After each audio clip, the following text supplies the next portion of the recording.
This mysterious hooded intruder just pulled out a glowing golden crystal, tackles our high school main character into the dirt, and pulls down his hood to reveal he literally has the MC's exact same face. He whispers a cryptic name, and then shatters reality like a sheet of cheap glass, dropping our guy straight into a subterranean nightmare filled with giant flesh-eating bugs. He drops right into a nest of glowing monster eggs, and an armored spider-scorpion hybrid immediately hatches ready to turn him into lunch. Now, to figure out how South Korea's top high school baseball prospect ended up getting hammered into a subterranean bug nightmare by his own evil twin, we gotta roll the tape back to where this madness started. Meet our guy, Kim Dan. He's stepping out of a peaceful traditional temple, gear bag over his shoulder, ready for the biggest day of his life. Before he can even clear the front gate, the temple's elderly monk steps out. He asks if Dan is heading off to his big baseball game and casually drops the ultimate threat. If Dan loses today, he's shaving his head and becoming a full-time monk. Dan is like, bro, is that supposed to be motivational support? Right on cue, his younger sister Yena walks out brushing her teeth, looking like she barely survived waking up early. She tells Dan to hold out his hand and drops a tiny blue demon plushie onto his palm. Dan looks at this absolute creature in confusion, asking what this Temu reject is supposed to be. Yena instantly gets defensive, yelling that she hand-sewed it herself and he should appreciate the effort. She tells him to treat it like a lucky charm for his finals. Dan checks her pouty face, softens up, and actually thanks her for the gift. Then, because sibling affection has a strict 5-second limit, he immediately rubs her unwashed hair to mess with her. Yena goes full flying knee drop on him, screaming at him to get out while the old monk just chuckles in the back. She huffs and walks off, while the old monk bows and wishes him a safe trip. Dan looks back with a confident smile. He grips his baseball bat tightly, promising he's going to win the championship and come right back home. The monk watches him walk away, knowing our guy isn't the type to make promises he can't keep. Dan repeats it to himself. He's definitely bringing home the trophy today. Cut straight to the stadium. Bottom of the 9th inning, 2 outs, bases loaded, game completely tied. The pitcher on the mound is sweating buckets, staring down the ultimate final boss of high school baseball. Stepping up to the plate is none other than Kim Dan himself. The commentators are losing their minds, calling him the undisputed best prospect in all of South Korea. No pressure or anything, right? The pitcher winds up and hurls the ball with everything he's got. Dan locks eyes on the pitch, locking into that classic main character focus mode. The ball zooms toward the strike zone like a cannonball, and Dan doesn't even hesitate. He swings with pure, unadulterated velocity. Crack! The impact echoes across the entire stadium as the ball rockets into the sky. The pitcher can only drop to his knees, staring back in total disbelief. The ball sails higher and higher, landing right inside a fan's glove high up in the outfield bleachers. Grand slam walk-off home run. The crowd erupts into absolute chaos as Sangdan High takes the national championship. Dan rounds the bases with a smug grin, already securing his future as a top pro draft pick. Fast forward to sunset. The stadium noise fades away as the sky turns a heavy crimson. Dan is walking up the quiet stone steps leading back to the temple, dreaming about getting drafted into the majors. He's pondering if he should have bought some fried chicken to celebrate with the old man, when suddenly someone kicks his back. It's Yena, casually asking why he's walking like a snail. Dan holds his head in pain, threatening to tell the monk, but Yena just taunts him to try it. Dan pauses and asks if she even washed her hair yet, sending her into another rage. She walks alongside him, bragging that her school broadcasted his game during class and everyone screamed so loud they got noise complaints. Dan flexes, saying that's only natural when a once-in-a-generation genius is playing. Yena points out it was actually all thanks to the lucky demon charm she made him. Dan gives her a sarcastic, yeah, sure, totally, making her swear she'll never buy him anything again. He laughs it off, sprinting up the steps and telling her that since he won, she's on dish duty tonight. He pushes the heavy temple doors open with a bright smile, yelling, "We're home!" But nobody greets them. Inside the dark, silent main hall, a figure in a red cloak is kneeling over a fallen body. It's the old monk, unconscious, face down on the floor. The hooded intruder turns his head slightly toward the door. Yena stops in her tracks, completely confused by what she's looking at. Her eyes widen in horror as she realizes what happened. Dan shouts for the monk, dropping his bag as the hooded guy stands up over the old man. Dan's mind goes completely blank with shock. The intruder looks back and mutters that this shouldn't have happened, his eye glowing a menacing red under his hood. Dan doesn't wait to ask questions, he immediately charges forward, swinging his wooden bat with full force. The hooded guy dodges the blow effortlessly, stepping back onto the temple stairs. Dan screams at Yenna to run for her life. Yenna stammers, hesitating to leave her brother behind, but Dan roars at her to hurry up and get out. She turns and sprints out the gate, tears in her eyes as Dan turns back to face the intruder alone. Dan grips his wooden bat, demanding to know who this bastard is and why he attacked the temple. He glances down at the motionless monk on the floor, shaking off his fear. He tells himself not to panic, he just needs to take this intruder down right now. Dan takes a combat stance, squaring up against a guy clad in full armor with nothing but a high school sports bat. Talk about bringing a toothpick to a sword fight. The intruder glitches slightly, golden static flickering across his body as he mutters, "Damn it!" Dan steps closer, stating he doesn't have much time left. The intruder pulls out a glowing yellow crystal, saying he's sorry it has to be this way. Dan's eyes widen in confusion, and in the blink of an eye, the intruder dashes forward like a lightning bolt. He moves way too fast for a normal human to react, tackling Dan straight onto the wooden floor. Golden energy erupts around them, surging into Dan's chest. The intruder looks down at him, calling him by his full name, Kim Dan.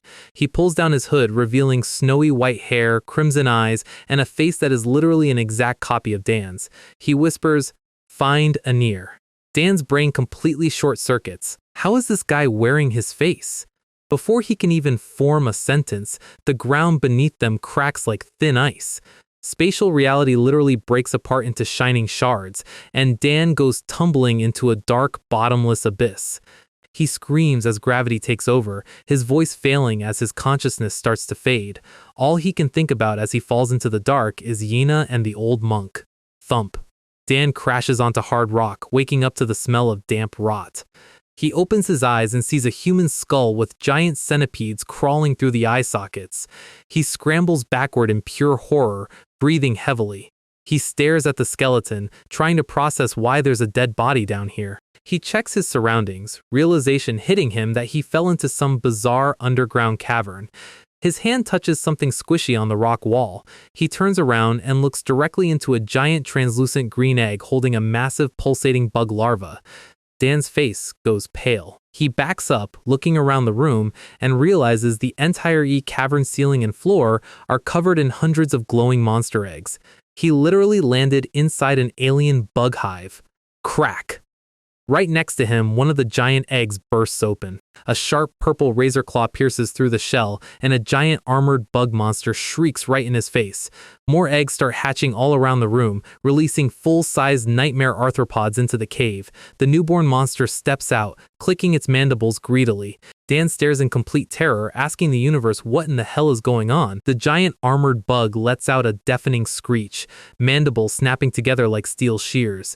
Dan backs away, his heart pounding against his ribs like a jackhammer. Without warning, the bug lunges forward, launching its body straight at him. Dan tries to block with his forearm, but the bug's sharp stinger plunges straight into his skin. "Argh!" Dan screams in agony, slapping the creature off his arm and sending it crashing into the wall. He clutches his arm as black and purple veins pulse outward from the wound. Great, so these things are venomous too.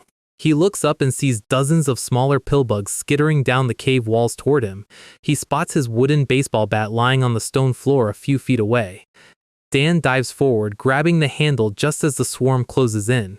He turns and swings with everything he's got, smashing the lead bug into green paste.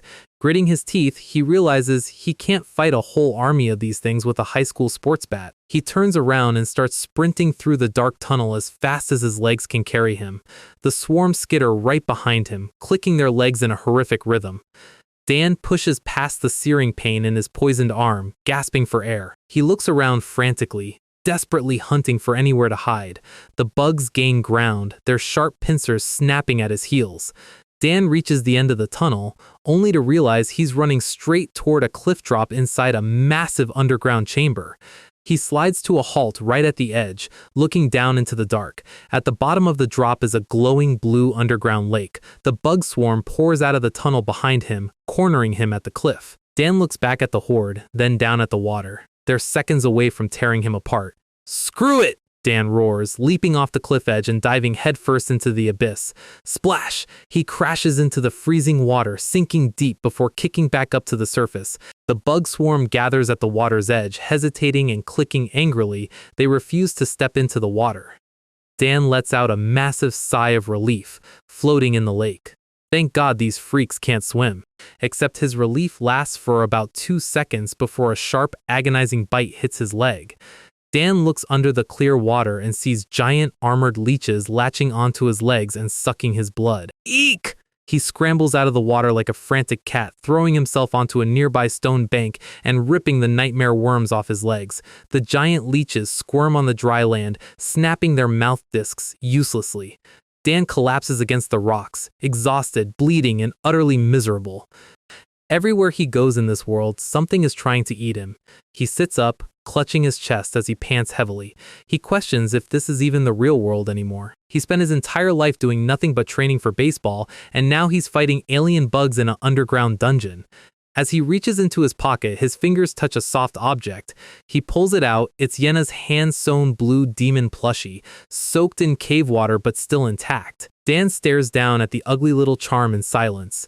He remembers Yena's energetic smile when she gave it to him, and he remembers the old monk collapsed on the floor of the temple. He thinks back to that hooded bastard with his face, realizing his family might still be in danger. Dan's hand tightens around the demon plushie. He shakes off the despair, glaring into the dark cavern with renewed fire in his eyes. Giving up won't solve anything. He needs to move. He stands up, gripping his wooden bat firmly with his healthy hand. He decides to scout out the surroundings first, when suddenly a thick drop of green slime lands on his bat. Dan freezes, looking down at the gooey acidic liquid. He slowly turns his head upward and stares straight into the horrifying, gaping maw of a colossal apex predator bug lurking right above him. Dan's face twists in deadpan terror. The giant boss monster strikes down like a guillotine blade, smashing its massive scythe arms into the rock. Dan rolls out of the way just in time, rock splinters cutting his face. The giant beast roars, revealing rows of razor-sharp teeth inside a shell as thick as a tank. Dan realizes instantly he cannot fight this absolute unit. He turns and sprints for his life. He looks ahead frantically, searching for any way to survive. He spots a narrow vertical fissure in the rock wall just ahead. The boss bug lunges, its massive claws tearing through the stone floor right behind him. Dan dives forward, sliding across the dirt. He squeezes his shoulders straight into the narrow rock crack. Bam! The giant bug crashes into the stone wall right behind him, its massive body way too big to fit inside the narrow fissure. Dan slumps against the inner stone, panting heavily as the mountain shakes from the impact. The boss bug thrusts its long, spear-like leg into the crack, trying to impale him. The sharp spike stops literally millimeters from Dan's eye socket. The monster roars in frustration, slamming the cliff face over and over. Dan presses his back flat against the narrow wall, sweating bullets as the stone cracks under the pressure. He holds his breath, watching the monster's terrifying mandibles snap uselessly outside the gap. After a few tense minutes, the giant bug finally realizes it can't reach its snack, turning around and crawling away into the deep cave. Dan hears its heavy footsteps fade away into the distance. He lets out a long breath, sliding down the wall. I really thought I was a goner. Suddenly, a throbbing wave of pain shoots through his left arm. He looks down and realizes he can't feel his fingers at all. The purple venom from earlier has spread across his entire forearm. Dan grits his teeth in frustration. His life was already on the line, and now his primary swing arm is totally paralyzed. He knows he can't just sit here and bleed out. He forces himself back onto his feet, peering out the other side of the rock fissure. Dragging his wooden bat with his one good hand, he limps down the dark stone path. Up ahead, a warm blue light glows from around a corner, casting a distinct shadow across the floor. Dan blinks in surprise. It's the silhouette of a person standing in the light. Dan's face lights up with hope. "Over here!" he calls out. He rushes forward, thinking he finally found another human who can help him escape this hellhole. "Thank God! I really thought I was all alone down here." Dan turns the corner and steps out from behind the rock wall, holding his bat, and his jaw instantly drops, his eyes widening in pure, unadulterated horror at what's actually standing in the light. "Over here!" Our guy is genuinely thrilled, thinking relief has finally arrived. He peeks around the stone corner, expecting a search team, and steps right out into the blue glow holding his wooden bat, and immediately regrets every choice that led him to this spot. Standing in front of him is an ancient skeleton knight wearing a purple parasite bug as a helmet. The corpse screeches and charges, and Dan dodges back on instinct. Is it another monster? He spots the purple bug fused directly into the back of the skull. He grips the wooden handle with his one good hand, plants his back foot, rotates his hips, and swings for the fences, and his favorite baseball bat shatters into tiny splinters. Great weapon choice. 0 stars on Amazon. The ghoul lunges straight through the broken wood and bites down into his shoulder. Dan roars in pain, wrestling with the corpse as teeth lock onto his flesh. He loses his balance, stumbling backward across the rock floor, unable to shake the dead guy off his arm. So he uses his athletic leverage to flip the corpse over his head. Before he can catch his breath, the creature tackles him back down into the dirt, biting deep into his flesh. This is not a clean sports anime anymore. Dan screams as blood hits the stone. His right hand frantically reaches across the damp floor until fingers lock onto a heavy rock. He brings the stone down sideways, smashing the purple bug on the skull. The skeleton collapses backward as the parasite loses control. Dan jumps straight up, brings the rock over his shoulder, and unloads a relentless barrage of strikes until the corpse stops moving. The bug is crushed into purple paste. He sits there heavily, panting in the damp cavern air.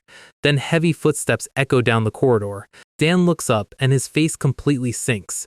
It was not a solo spawn. An entire undead squad is standing at the edge of the light. Ghouls, skeletons, and zombie hounds, all wearing the exact same purple brain bugs. Dan pushes himself off the stone, clutching his fist. Let's see this through to the end. He does not have a weapon left, so he sprint dashes straight at the front line. He throws a high-speed strike right into a ghoul's jaw. A zombie hound clamps onto his sneaker, biting down hard. He grits his teeth through the pain and drops his elbow right onto the monster's head. He hurls the dead body off his shoe and keeps moving. Another parasite-controlled skull snaps inches from his nose. He ducks under a wild claw swing, completely outmatched on pure numbers. Suddenly, a bright cyan flame flickers in mid-air right beside him. The blue light transforms into a floating chibi dokkaebi spirit, the exact design from his sister's plushie. Dan crouches low, blinking in complete disbelief. A doll? The plushie spirit flares with blue aura and actually speaks out loud. Dan wonders if the blood loss is finally making him lose his mind. What are you? Does that matter right now? You are on the verge of death.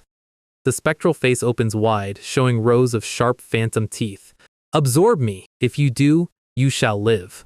The horde closes in from every direction, cornering him against the wall. Absorb-me! Skeletons dive down from the ledges above.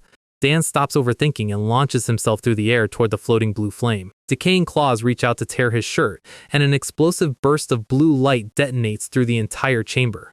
Dan grabs the dokkaebi spirit with his right hand, and raw cyan magic surges straight through his eyes and veins. A massive shockwave blows every single monster backward into the cliff walls. Glowing cyan smoke curls through the air around him.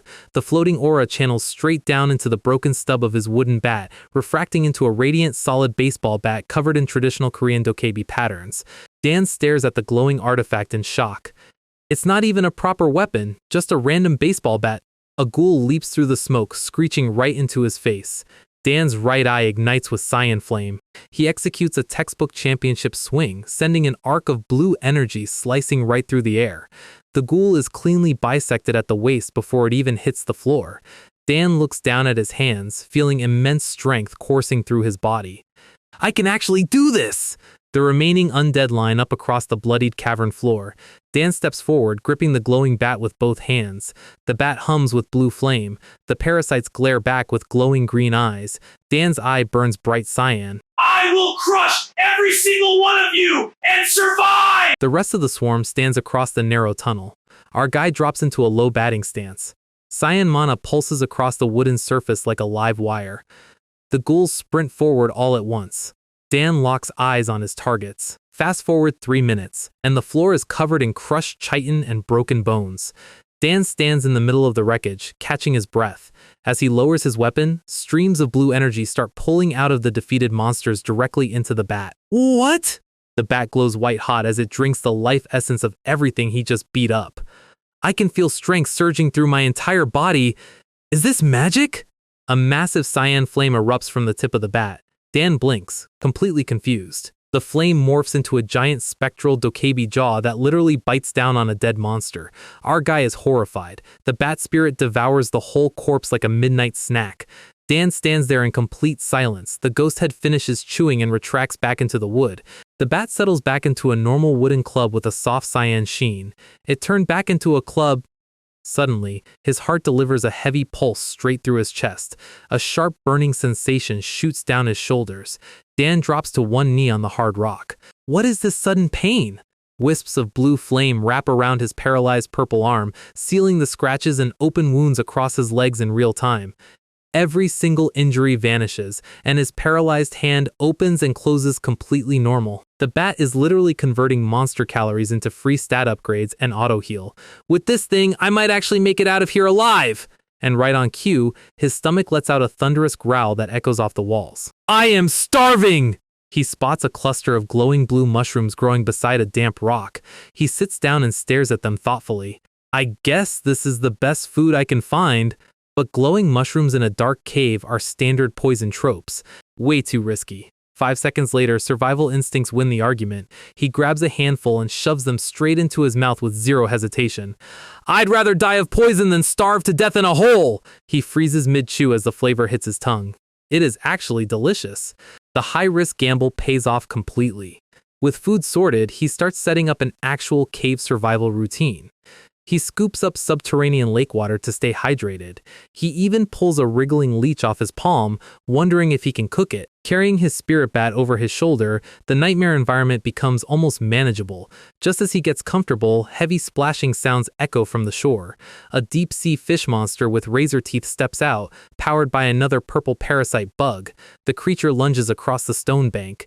Dan casually steps into a swing and shatters its head like a T-ball drill. The monster drops instantly. The bat spirit pops out, eats the fishman, and feeds the X straight back into Dan. He is fully adapting to the dungeon grind, except for one tiny problem. The apex boss bug he barely dodged earlier. It still patrols near the main egg chamber. Dan wanders the underground waterways for hours, searching every corner, but finds zero exits on this side. He pulls out his mental map and comes to a logical conclusion. The exit has to be located on the opposite side of the boss bug's nest, meaning he has to sneak straight through the central hellhole. He pulls out Yenna's wet plush charm, staring at it softly. Doubts start creeping in about whether he will ever see his family again. He remembers the white-haired guy who threw him into this portal in the first place. He squeezes his eyes shut, shaking off the doom-scrolling mindset. No, these thoughts are not helping right now. He locks his jaw and stands up. I just need to get out. He walks toward the glowing entrance of the egg chamber. The tunnel walls are lined with thousands of pulsating yellow eggs. Tiny hatchling bugs crawl across the organic webbing. He peeks inside. The massive boss bug is nowhere to be seen. A stroke of pure luck. He drops into a low stealth crouch. The small bugs ignore him as long as he stays quiet. Dan smirks. I can totally pull this off. He takes a step, and his sneaker snaps a dry bone directly underfoot with a loud crunch. Dan freezes in absolute horror, sticking to the floor like a statue. He slowly gulps, waiting for the swarm to jump him. The bugs do not even turn around. They are completely deaf. Dan breathes a massive sigh of relief and stealth sprints the rest of the way. He pushes up a steep rock slope, leaving the egg nest behind. So long, you disgusting bugs! I am getting out! He steps into a massive cathedral-like cavern vault, and bright white sunlight streams down from a sky fissure high above. The ground level is a dead end lined with giant eggs, but real daylight is right there. Actual sunlight from the surface world. If I can just climb up those rock walls... Suddenly, the ground beneath his sneakers begins to violently shift. Dan loses his balance as the stone floor rises straight up into the air. Deep, terrifying breathing vents ignite right under his feet. He was not standing on rocks. He was standing directly on the back of the apex boss bug, and the monster just woke up. A massive purple tail whips through the air like a semi-truck and slams straight into Dan's ribcage before he can even set his footing. He gets launched across the cavern floor, coughing up blood as he hits the stone. He pushes himself up, wiping blood off his chin. Standing right in front of him is the apex boss bug, towering over its nest like a Dark Souls boss. It opens its triple-hinged jaws and screeches loud enough to rattle your eardrums. Dan grips his glowing bat with both hands, his cyan eye igniting with flame. He steps inside the creature's reach and lands a heavy baseball swing directly against its front leg. Yellow acidic blood drips from the shell, but the creature barely flinches. Dan lands back on his sneakers with a smirk. How do you like that? A bit different from our first meeting, right? The boss bug growls, drool dripping off its fangs. It lunges forward with lightning speed. Dan's athletic instincts kick into overdrive. His kinetic vision tracks every incoming spear thrust in slow motion. A razor-sharp leg punches past his head, and Dan counters with a glowing cyan strike right into the joint.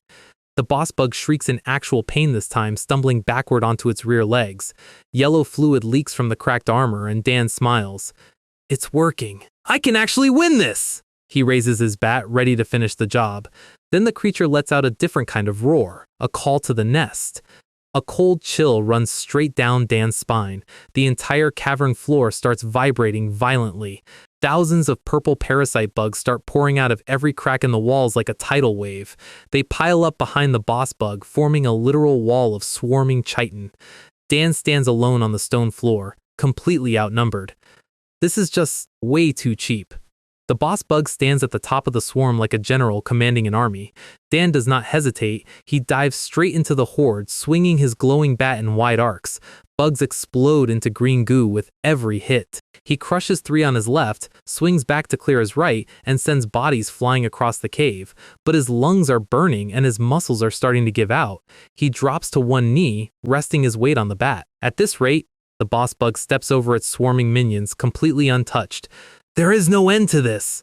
The boss bug thrusts its spear-like limb straight through the dust clouds. Dan's pupil shrinks in terror, and the razor leg impales him straight through the shoulder. Blood sprays across the rock. He bites his lip until it bleeds to keep from losing consciousness. The creature lifts him off the ground, pinning him in midair like a bug on a display needle. Pain shoots through his chest, making it impossible to breathe. So our guy grabs his bat with his free hand and swings upward with everything he has left, severing the monster's leg in one clean chop. The boss bug screeches as its limb detaches, and the severed spike falls to the dirt, dripping green blood. Dan crashes to his knees, clutching his gaping chest wound, gasping for air. The darkness starts closing in from the edges of his vision. The boss bug and its swarm gather above him, ready to clean up the mess. My vision is getting blurry. He looks down at the pool of blood spreading beneath his hands. Did I lose too much? The bugs leap through the air, claws outstretched. This is usually where side characters die. I don't see how I can win this. His eyes start to close, and a familiar voice cuts straight through the dark, fitched. A vision of his younger sister Yenna appears in front of him, looking down at him in her school uniform. Don't even think about giving up here. Dan blinks through the blood in his eyes. Yenna? She stands there, clear as day. The monk and I are waiting for you, Dan. The dokkaebi flame flares inside his mind. Get up right now and fight back. Dan's eyes snap open with absolute menace. The despair vanishes instantly. His bloody fingers reach across the floor and lock onto the bat's handle. Bugs dive at his face from inches away, and a full dokkaebi flame mask erupts across half of his face. A massive explosion of cyan mana detonates outward, vaporizing the entire front line. Chitin shatters into ash. Dan stands up through the fire, blue flames curling over his left eye. I've had enough of these damn bugs. The bat handle hums with an insane concentration of cyan magic. The boss bug opens its jaws for one final strike, and Dan locks eyes with it. He leaps into the air, spinning his entire body into a baseball swing momentum. He brings the bat down with the force of a national championship walk-off. A crescent wave of cyan fire slices straight through the air, tearing through the boss bug's torso. The creature's top half slides off its lower body before it even realizes it got hit. Dan lands lightly on his feet, holding the bat behind his back as the dust settles. The dokkaebi mask dissolves into blue smoke, leaving him breathing heavily. The massive corpse of the apex boss bug crashes to the cavern floor with a thunderous impact. Dan looks up at the sunlight streaming through the ceiling gap, utterly stunned at his own hands. The sunlight streams down from the high cavern ceiling, lighting up the exit. Finally! I am getting out of here! Before he can take 3 steps, the bat in his hand starts humming with blue energy again. Dan stops and looks back. The giant spectral dokkaebi mouth pops out of the weapon, floating over the boss bug's corpse. Is it trying to eat again? The ghost head opens its jaws wide and swallows the entire colossal boss bug in one giant bite. Dan sweats nervously. No matter how many times I see that, I am never getting used to it. A massive wave of refined cyan energy flows out of the weapon and surges straight into Dan's chest. He drops to his knees, groaning as the intense power floods his bloodstream. The impalement hole in his shoulder sizzles with blue fire, closing up completely without leaving a single scar. He clutches his chest, wincing. It's great that I'm healing, but the process hurts like hell. He looks down at his glowing hands, feeling his physical attributes permanently rank up. Does this weapon give me stats based on how strong the monster was? He takes a deep breath and looks toward the light. He steps out of the dark cavern into the blinding white glow. He shields his eyes with one hand, stepping through the exit gap. With this power, I will find a way back home! He blinks as his eyes adjust to the sunlight and finds himself standing on a cliff overlooking a vast, endless red desert canyon. A desert is not ideal, but it is way better than a damp bug cave. Cut to 3 days later, and his knees buckle into the hot sand. Dan is slumping forward with his bat tied to his back, looking like a zombie. I was dead wrong.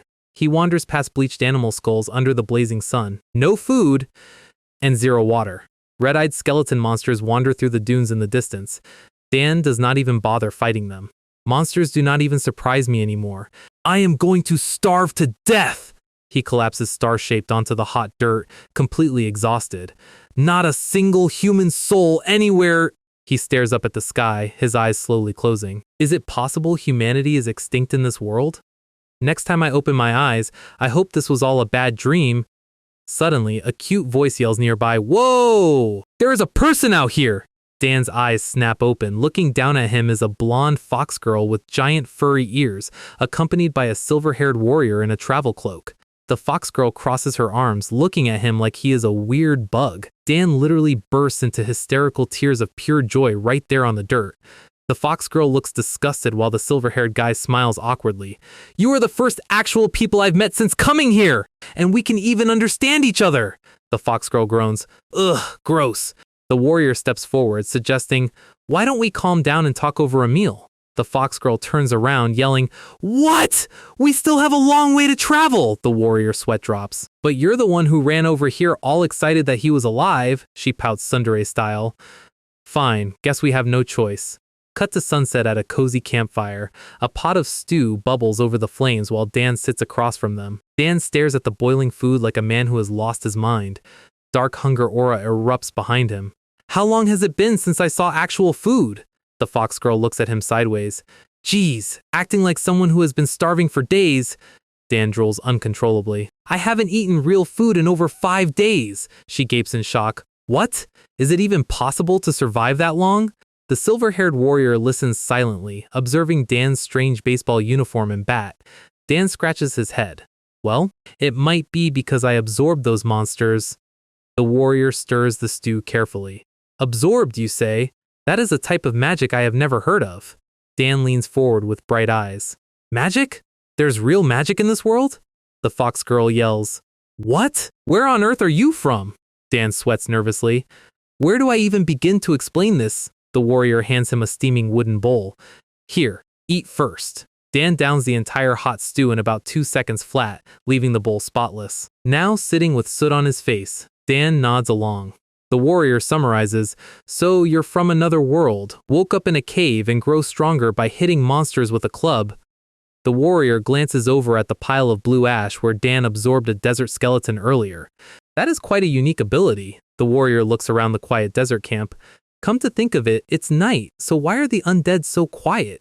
Dan casually taps his metal bat on the ground. Because I took them all down with this. The warrior's eyes widen in shock as he realizes the implication. Desert skeletons normally resurrect every single night, but the ones Dan absorbed are permanently destroyed. He stares at Dan's bat with sharp yellow eyes. Dan offers to wash the bowls, but the fox girl pulls them away. No thanks. The warrior stands up, smiling warmly. Thanks to you, we will actually get a decent night's sleep for once. If you have nowhere else to go, why don't you travel with us? The fox girl gasps. What? Ours? Are you serious? Ares looks down at Dan with an inviting smile. Dan bows his head instantly. I would be honored! The fox girl lets out a heavy sigh of defeat. The next morning, the fox girl uses a dagger to slice open a desert cactus and packs it into her bag. Dan watches in awe. Oh, so you can eat that! You really know a lot, Chloe. Chloe puffs her chest out proudly. Of course! Knowing this much is basic knowledge for crossing the desert. Dan rests his chin on his hand, looking at her with a fond big brother smile. You just really remind me of my younger sister when she was small. Chloe stomps her foot angrily. I am all grown up! They start walking down the canyon trail together. Dan asks, by the way, are those fox ears real? Chloe blinks. Do you not have them in your world? Nope. Dan narration. From Chloe, who introduced herself as a bestian, I learned the basic common sense needed to survive in this world. Chloe asks, so what kind of races live in your world? Dan replies, just humans. Chloe groans. What? How boring. Dan narration. And from the veteran warrior named Ares, I began learning about monster ecology and practical combat techniques. They told me they were traveling to defeat the leader of the local monsters. Ares pats Chloe's head as she brings back food supplies. Dan smiles warmly, carrying his bat over his shoulder. I was really lucky. While I didn't know much about this world yet, the first people I met were definitely good human beings.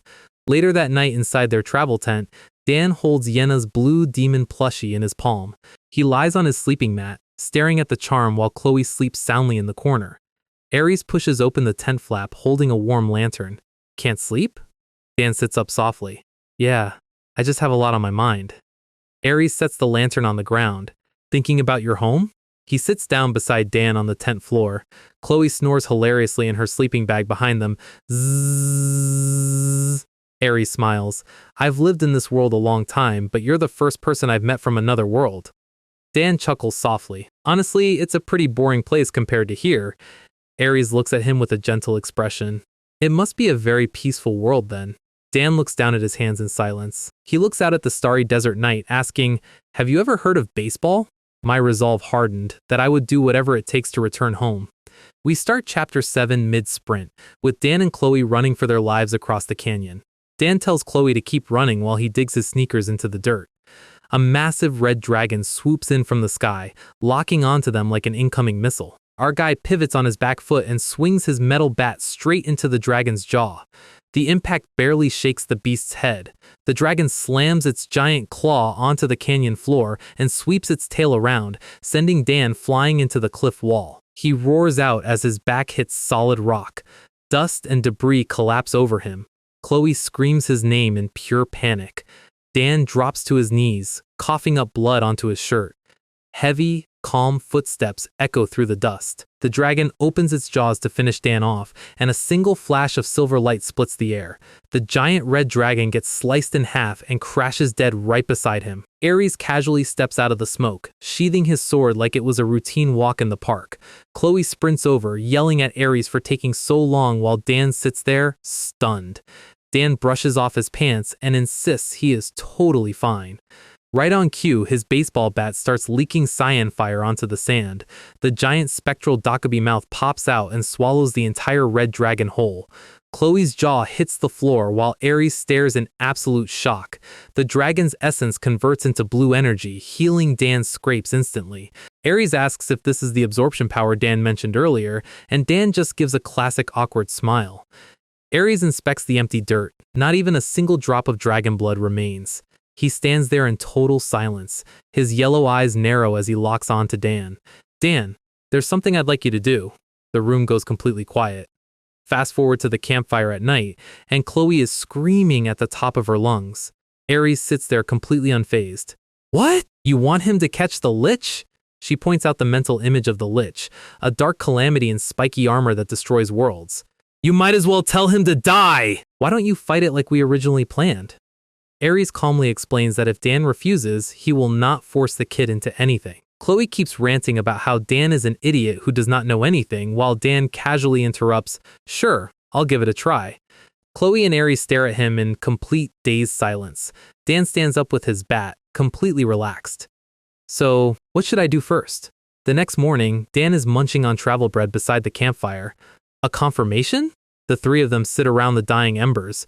Chloe asks what kind of confirmation Ares is suddenly talking about with her cheeks full of food.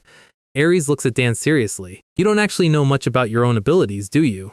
Dan chews awkwardly, realizing he really has no idea how his power works. Before you face the lich, I need to understand the principles behind your magic, how it functions, and where your upper limits lie. Dan looks down at his metal bat, nodding along. He is pretty curious about what this bat actually is, too. He gets hyped up, fist bumping the air. Okay, what do we do first? Cut to 10 seconds later, and Dan is kneeling politely on the dirt like he is taking an exam. His face goes completely blank. What is this position? Chloe sits on a nearby rock, smiling. It's to test your magical power! Dan gasps in shock. What? You're saying I have actual magic? Chloe rests her cheek on her hand tsundere style. Everyone in this world has magic. Aries steps up behind him. I'm going to briefly examine your internal mana stream. Dan covers his chest in comedic panic. Right here? Right now? Aries sweat drops. It's not like that. Aries places his hand gently on Dan's shoulder. I'm just going to send a small pulse of mana into your body. Aries closes his eyes to read Dan's internal energy, and inside Dan's soul realm, a colossal, nightmare-fueled dokkaebi demon mask made of cyan fire looms over everything. Aries snaps his eyes open in utter horror. What on earth is this? The dokkaebi spirit lets out a silent, soul-crushing roar inside the mana realm. The sheer dark density of the spirit violently rejects Ares' inspection pulse, blowing his mana back into his face. Ares jerks his hand back as if he touched a burning stove, panting for air. Dan turns around looking totally innocent. Is it over already? So? Did you figure out how my magic works? Ares holds his trembling hand, sweating. No, unfortunately, I have no idea. Dan sags his shoulders, disappointed. Is that so? That's too bad, Ares thinks to himself in shock. That was not simple magic. It felt like a living monster resides inside his body. Just sensing its presence triggered a rejection reaction this strong. Dan turns to Chloe, asking if she can use magic too. Ares stares at Dan's cheerful face with dead serious eyes. This power is dangerous. It turns its head toward a sudden noise, and Dan's baseball bat smashes its skull into a million pieces. The bones collapse onto the rocks. Dan tosses a small stone in the air, thinking back over his journey. It has been over 3 months since I got dropped into this world. The bat spirit devours the skeleton remains on the floor. By absorbing all these monsters, my physical body has already far surpassed normal human limits. Chloe calls his name from the campsite, and Dan slings his bat over his shoulder. This world was full of dangerous monsters, but Chloe brings out a basket of hot bread and baked potatoes with a bright smile. Let's eat! I was able to endure it all because I had great companions by my side. Dan gives a huge, genuine smile. He downs 3 potatoes instantly. Ah! That hit the spot! Chloe's cooking is amazing as always! Chloe puffs her chest out proudly. Heh! This much is basic! Dan asks. Can we look forward to dinner too? Chloe yells. Prepare to be amazed! Ares side-eyes Dan with deadpan respect. He is so good with kids, he naturally passed off dinner duty too. Ares turns to Dan, asking how his training is coming along. Dan sits up. Oh, the mana control thing? He sags forward in defeat. Well, it's not going well at all. I don't feel a single thing. Ares sighs.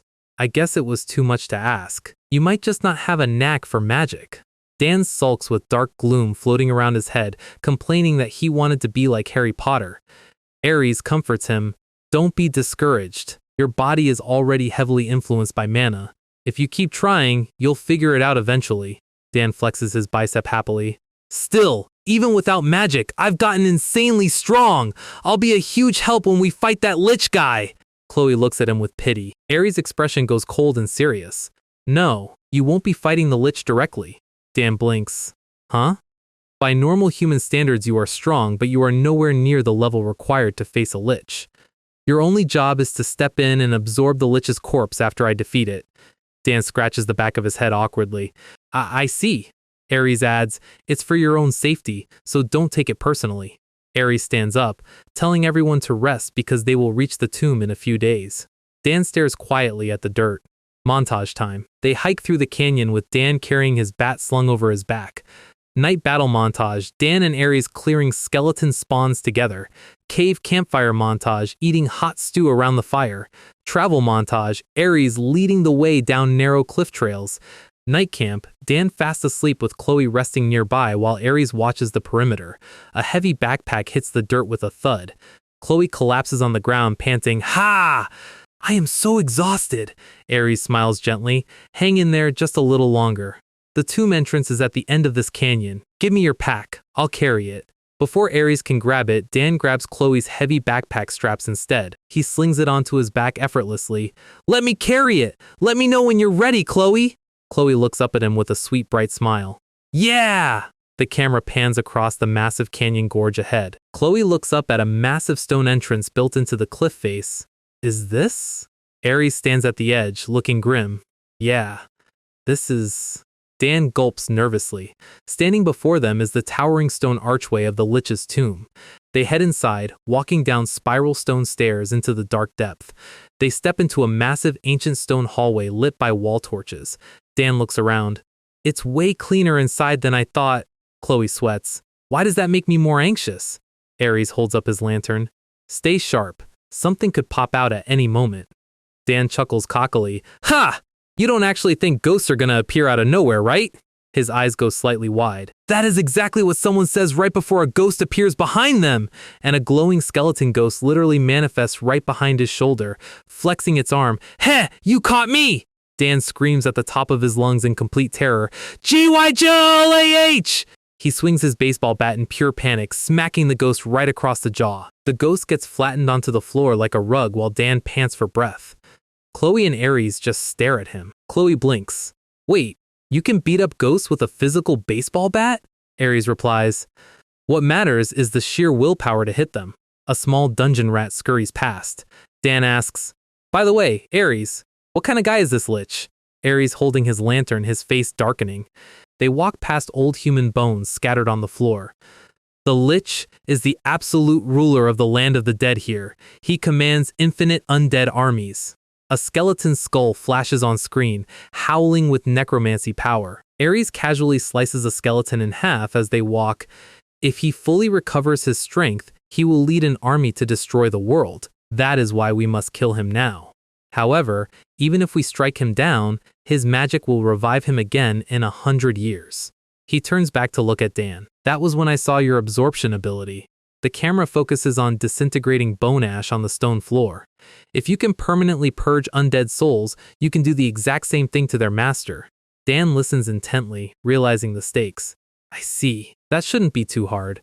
Dan keeps walking ahead. "But will my bat actually work on a high-level boss like him? It doesn't absorb everything, and I still don't fully understand how it works."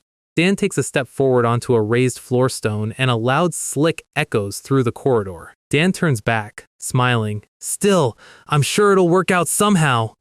Chloe screams, "Dan, wait a second!" Dan stops in his tracks, looking confused. "Why aren't you guys coming?" A glowing purple magic circle ignites under his feet. Aries shouts in pure, unfiltered panic, "Get out OF there right now, Dan!" Purple trap magic erupts in a blinding circle around Dan's boots. A massive pillar of teleportation magic blasts straight up to the ceiling, swallowing Dan completely. The light vanishes, leaving behind a cloud of purple smoke. Dan is gone. Chloe screams in horror while Aries sweats in complete panic. The camera pans down the long empty stone corridor. Dan has been isolated and teleported straight into the heart of the Lich's tomb, leaving Aries and Chloe stranded at the entrance. Chapter 9 opens with Aries sprinting through the stone corridors like a man who just realized he left the oven on. He crushes skeleton bones under his boots without slowing down, carrying Chloe under his arm at full speed. Chloe screams out asking what happened to Dan, while Aries inwardly curses his own carelessness for letting a rookie step on a trap.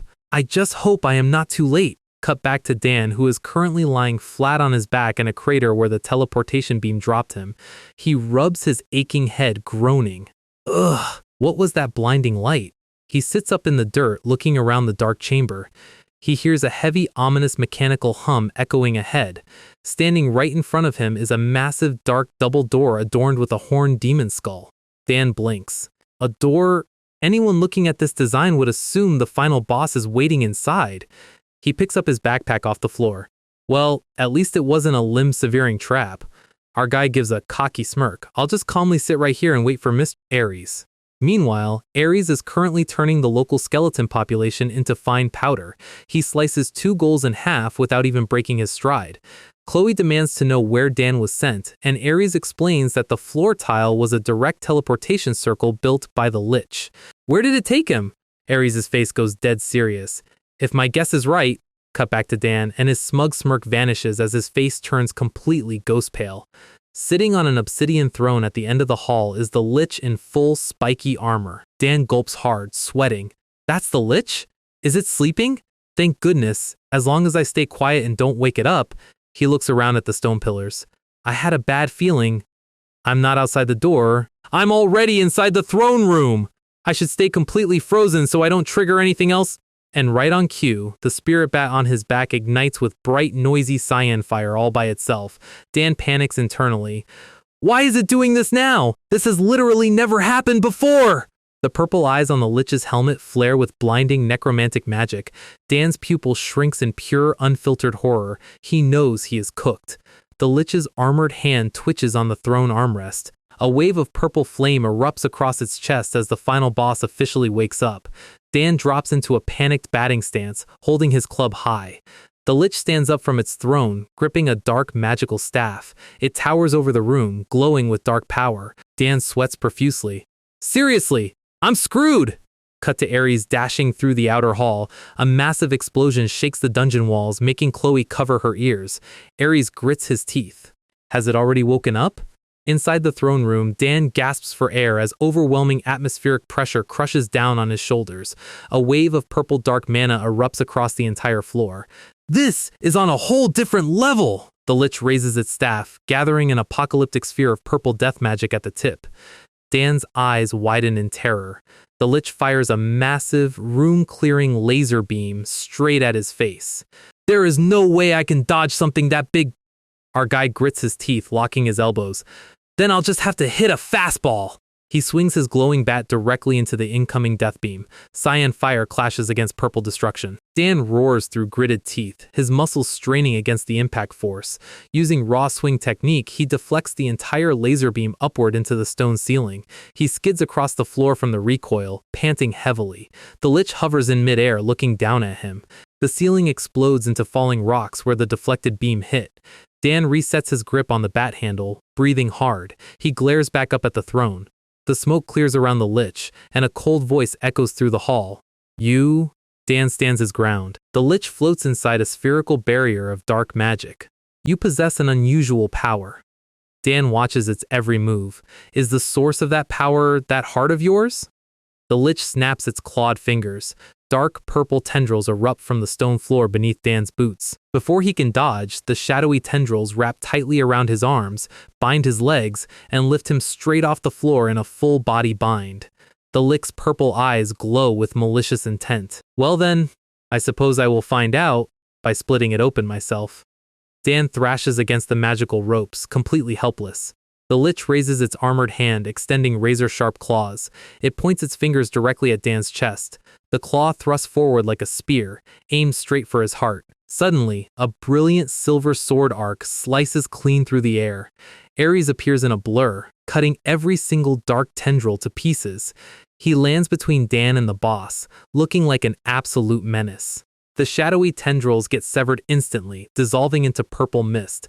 Dan drops onto his hands and knees on the hard floor. He gasps for air, rubbing his wrists. Ares asks if he is injured without taking his eyes off the boss. He steps forward, drawing his longsword. Stay back. I will handle it from here. Ares locks eyes with the floating Lich.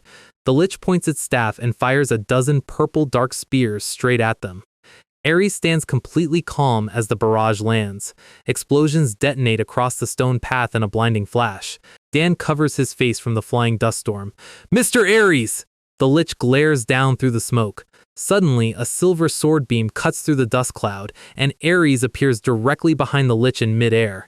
He executes an insane high-speed slash, chopping the Lich right across the waist. Ares lands lightly on his boots as the Lich's upper body slides off, but purple fire flares up where the cut happened, and the Lich's body knits back together instantly like nothing happened. The Lich speaks in an echoing voice. You and I are truly terrible villains. It raises its four shadowy arms, casting a high-level ancient spell. Dark purple circles ignite in the sky above the throne room. End of stars. Dan's sweat drops at the sheer, absurd volume of magical pressure filling the air. The Lich's eyes burn bright purple. An apocalyptic column of stellar death magic blasts down from the ceiling like a meteor strike. Dan screams in pure shock. Ares leaps in front of Dan, raising his longsword into a parry stance to take the entire blast head-on. The impact shatters the stone floor around them into flying gravel. As the smoke clears, Ares is still standing firm, holding his blade high with sweat on his brow. He blocked an ultimate spell with a regular sword. Absolute Chad behavior. The Lich floats higher into the air, looking down at them. The throne room is completely trashed. Purple embers drift through the dust.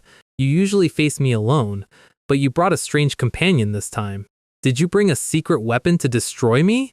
Too bad you aren't the only one who prepared a gift. Whisper OF the Void. A swirling vortex of mental dark smoke erupts around Ares.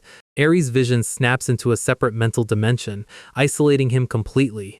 He looks around the empty dark void in shock. He stands alone in the illusion. The Lich manifests inside the mental space, hovering above him. Ares grits his teeth. This mental space is custom built for you. Ares asks, do you intend to fight me one-on-one in here?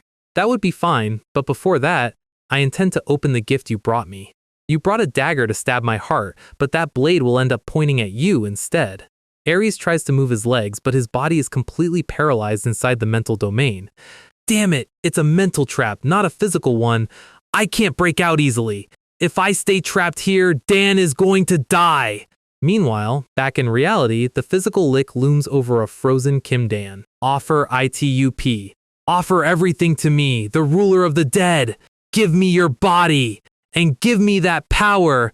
Suddenly, the massive dokkaebi flame spirit roars from inside Dan's chest. No, this vessel belongs to me.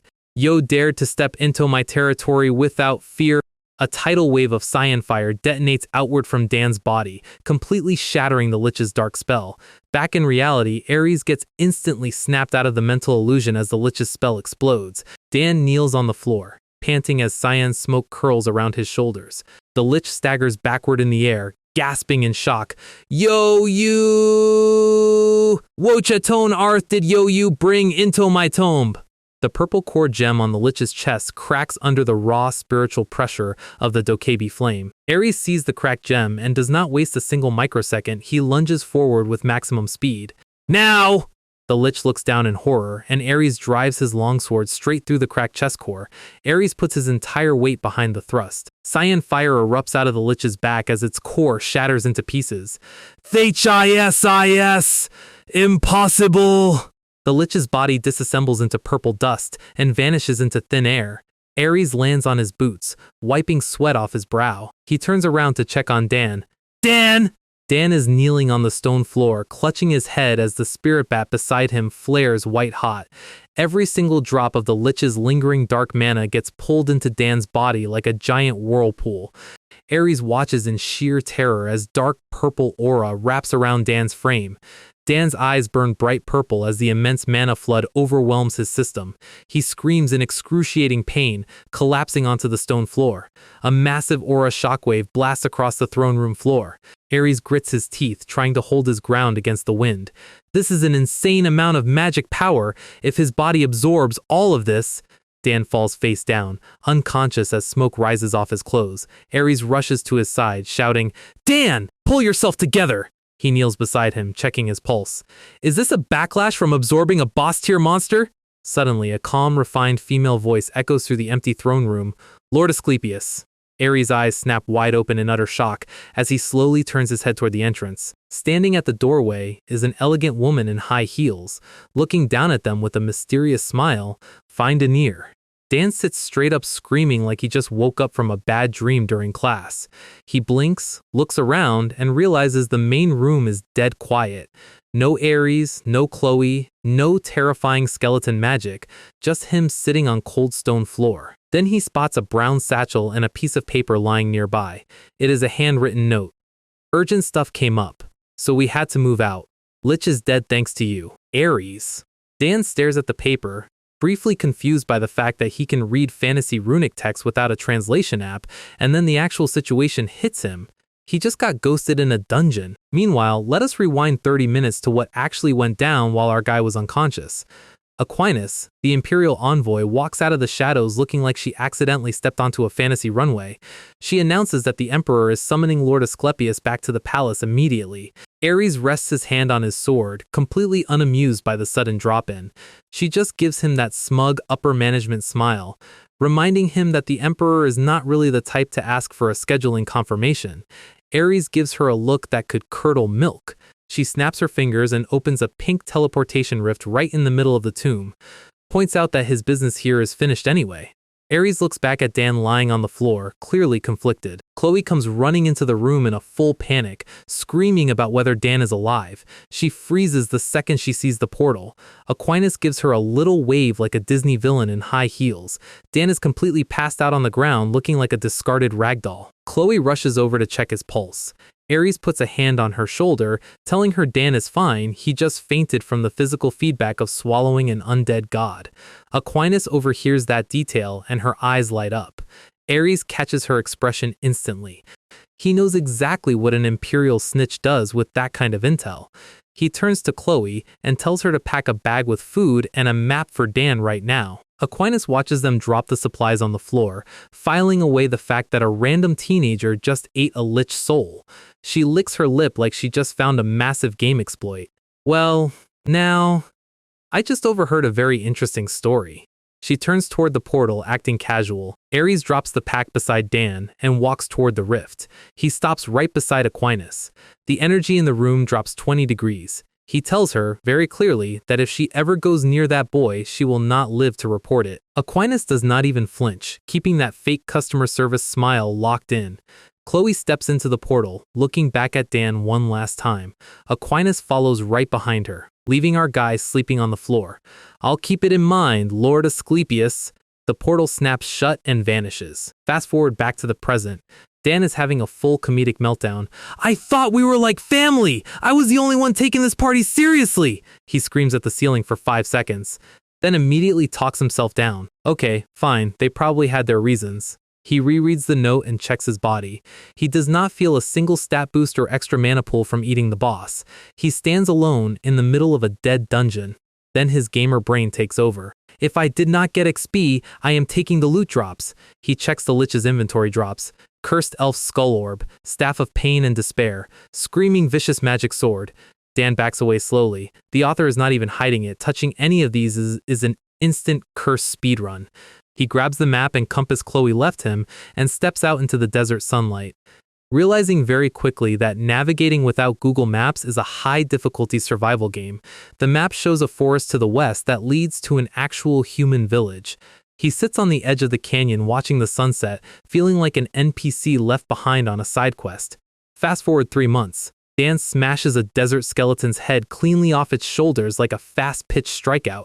3 months of solo trekking through the wilderness, surviving strictly on the combat and navigation tips Aries and Chloe gave him, slogging through endless sand, heat, and lonely nights, until finally, the desert fades into greenery, actual fresh grass, actual trees. He takes a deep breath, feeling like a civilized human being for the first time in nearly a year. A massive explosion detonates 50 yards inside the woods, tearing through the trees. Or so he was about to say. A boot splashes violently through a mud puddle. A blonde novice adventurer named Alt is sprinting through the brush for his life. He is hyperventilating, crying out in sheer terror. A colossal shadow drops over the forest path.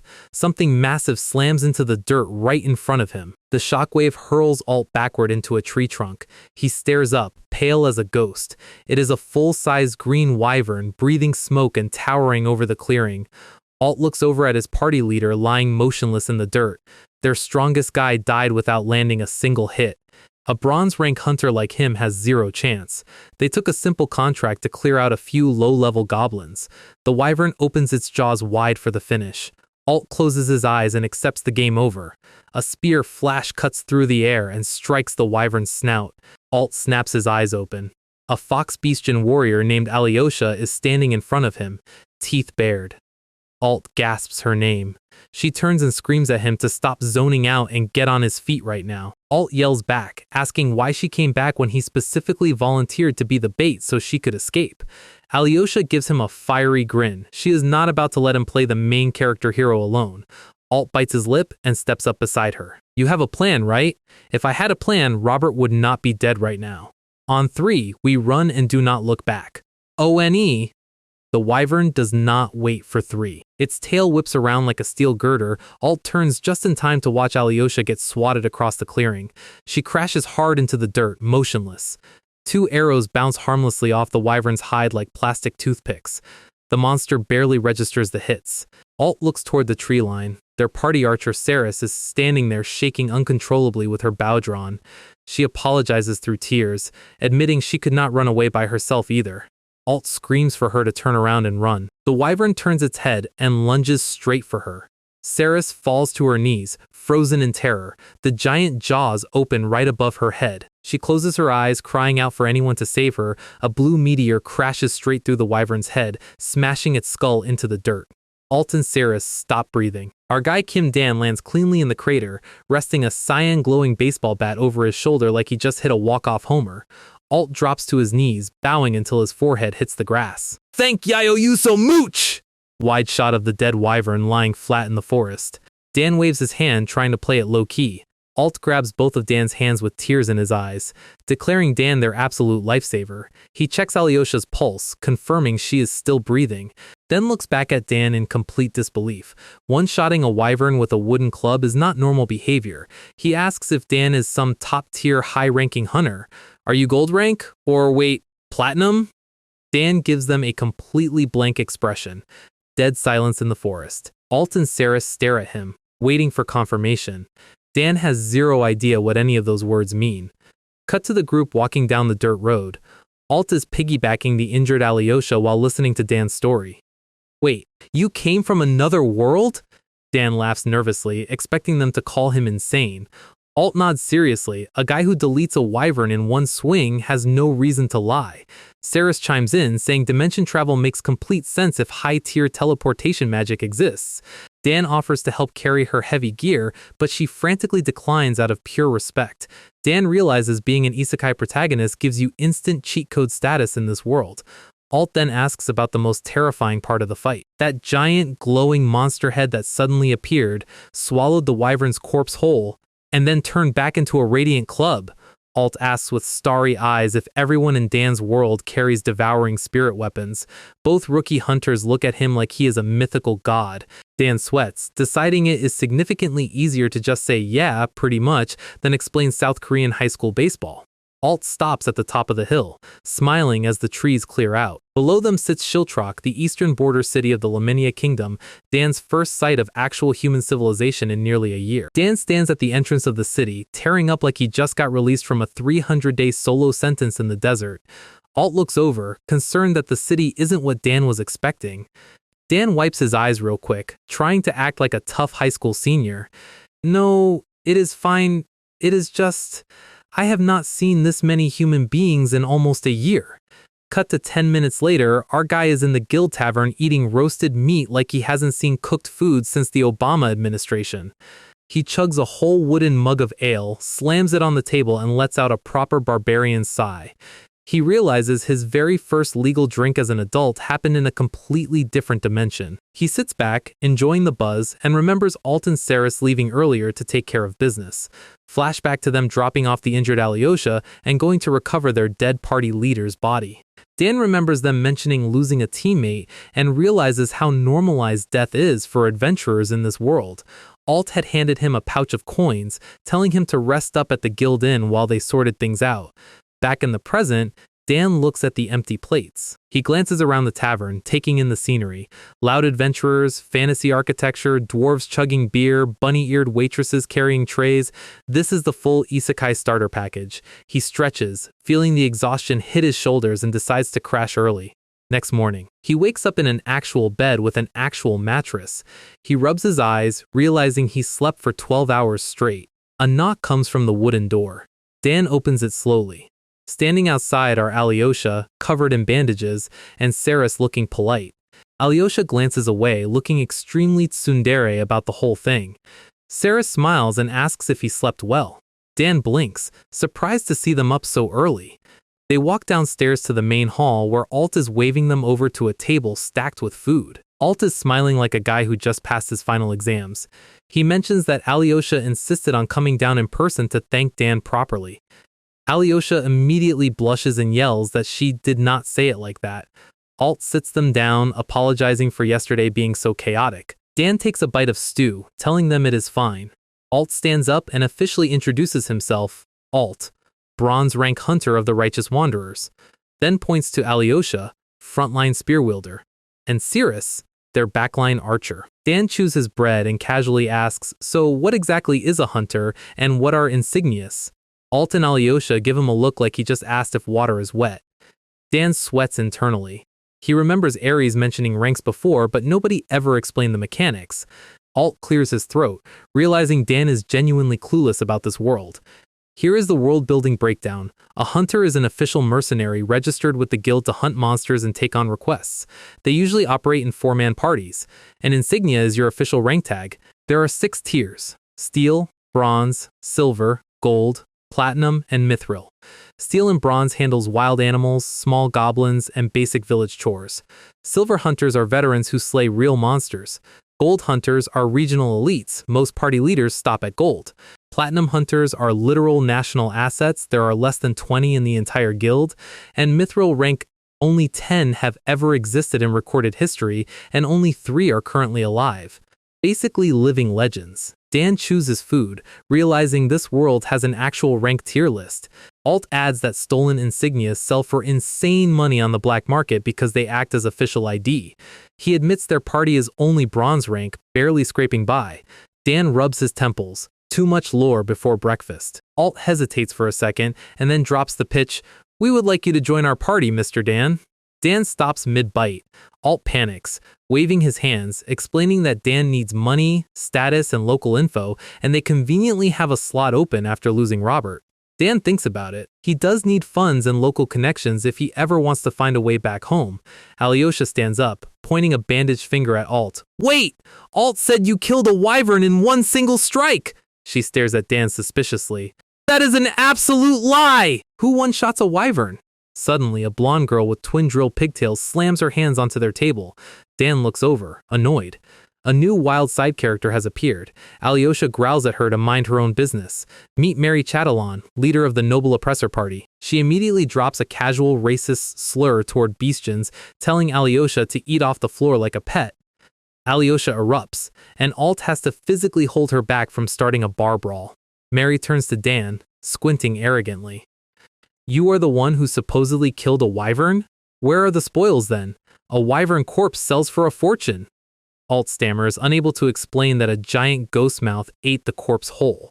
Mary laughs mockingly in his face, calling them pathetic liars who make up stories for clout. Dan stands up, his voice dropping 3 octaves. "Hey, there is a limit to being annoying." Mary smirks at him, asking what a low-born runt thinks he can do about it. Dan cracking his knuckles with a demonic smile, our guy is fully ready to throw hands with a noble girl in a tavern. They start screaming in each other's faces like angry high schoolers. Suddenly, a tall, orange-haired guy steps in between them with a suave, fake smile. Dan glares at him, caught off guard. The guy just stands there, completely calm, giving Dan a look that says he is not a normal side character. The orange-haired guy keeps up his polite customer service smile, apologizing for the commotion. Dan steps back, eyeing him carefully. This man's vibe is completely different from the loud noble girl. Mary turns around, snapping at him for interrupting her argument. This is Brian, another member of Noble Oppressor. He politely tells Mary they should get back to their own table. He grabs Mary by the shoulders and starts steering her away while she throws a tantrum. Dan reaches out and grabs Brian's shoulder hard. "Hey, who told you to butt in?" Brian stops moving. He turns his head slowly, his smile vanishing as his eyes go completely dead. "Let us stop it here, shall we?" Dan doesn't back down an inch. He smirks right back at him. "You two are really pissing me off together." The entire tavern goes dead silent as murderous aura leaks out between them. A high school athlete and a veteran mercenary, locked in an absolute staring contest. Suddenly, a tiny hand grabs Brian's trousers. A short dwarf woman scolds Brian for making a scene. Mary flinches like a child getting scolded by her mom. Brian's scary aura vanishes instantly, returning to his neutral face. Dan blinks, confused by the sudden gear shift. This is Erin, the dwarf member of Noble Oppressor. She turns to Dan and properly apologizes, admitting a one-shot wyvern kill sounds fake to anyone who knows monsters. She stands between them, clearly the actual adult in her party. Dan looks down at her. She is half his height but 10 times more mature than her teammates. Alt and Saris sigh in relief that a full brawl was avoided. Dan rubs his neck, letting it go. Fine. Just take her away before she opens her mouth again. Aaron drags Brian and Mary away while Mary sticks her tongue out like a toddler. Saris praises Dan for keeping his cool. Alt and Alyosha look at him, waiting for his answer. Dan sits down and crosses his arms. Fine. What do I need to do to register as a hunter? Alt smiles and tells him it is super easy, you just pay the registration fee at the desk. Dan sighs. So it is just about money? Alt asks if Dan has any cash on him. Dan reaches into his pocket and pulls out the single gold coin Ares and Chloe left in his bag. Alt's jaw hits the floor. Wait, a gold coin? Currency math time. 1 crown is copper. 10 crowns is bronze. 100 crowns is silver. 1 gold coin is worth 1,000 crowns. Dan brightens up, thinking he is rich. Registration fee is only 500 crowns. Then the realization hits his brain. Half? My net worth? He sits at the table, frozen in financial despair. Alt gets up, saying they need 3 days to prepare supplies and recover before taking on a big subjugation request. Dan looks up. You are leaving already? Alt tells him to rest up and get familiar with the city. Let us meet back here in 3 days. Dan stares at them. 3 whole days? Alt gives him a cheerful wave, reminding him that the guild inn has a request board if he gets bored. Over at another table, Mary is stuffing her face while Brian feeds her. Alt points to the bulletin board on the wall.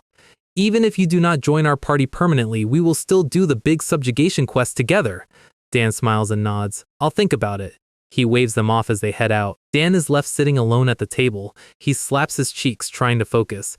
He pulls out his new steel insignia tag, staring at it. 500 crowns for a piece of metal. He starts doing gook-bop math in his head. Breakfast was 3 crowns. Yesterday's meal plus room fee was 25 crowns. 500 crowns is 20 days of rent and food! How many bowls of gook-bop is that? He face plants onto the wooden table, crying. I miss home. I was supposed to be a millionaire pro baseball player, and now I am back to worrying about rent in a fantasy world. He rolls over, eyeing the request board. Guess I have to work. Cut to the local shop. Dan gets fitted for beginner gear. A leather shoulder guard, chest belt, and proper boots. The shopkeeper claps her hands, admiring the fit. That will be 230 crowns, valued customer! Dan's soul leaves his body. He walks out of the shop broke. Good thing I did not look at the full plate armor. He adjusts his shoulder strap, trying to look like a real adventurer. Steps out into the busy city streets, realizing he needs cash immediately before he starves. He goes to the guild counter, where a fox girl receptionist takes his form. Dan winks, slamming a quest paper down. I would like to take a combat request. The receptionist politely informs him that steel rank rookies are legally restricted from combat quests. They only get manual labor. And so, Kim Dan's grand adventurer career begins with hauling heavy sacks of flour. Next request, shoveling manure out of a cow barn while getting farted on. Next request, scrubbing an entire village's laundry by hand in a freezing river. Dan rants at the sky. They call this a hunter? I am literally a glorified errand boy!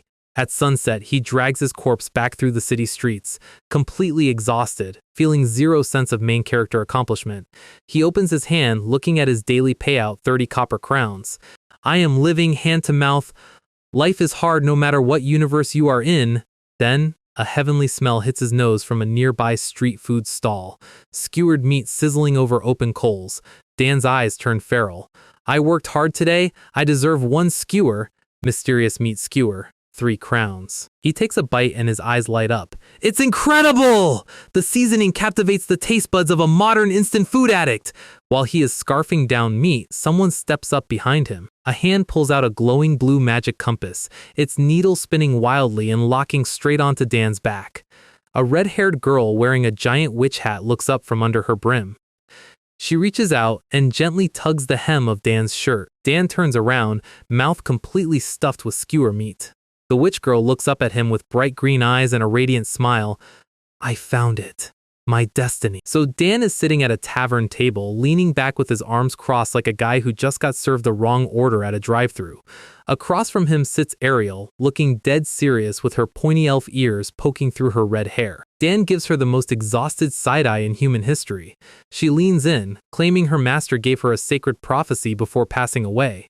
slaps down a glowing golden compass on the wood, explaining that the needle locks onto the hero meant to save the world. Dan instantly yells back, asking why he should believe a random compass in a tavern.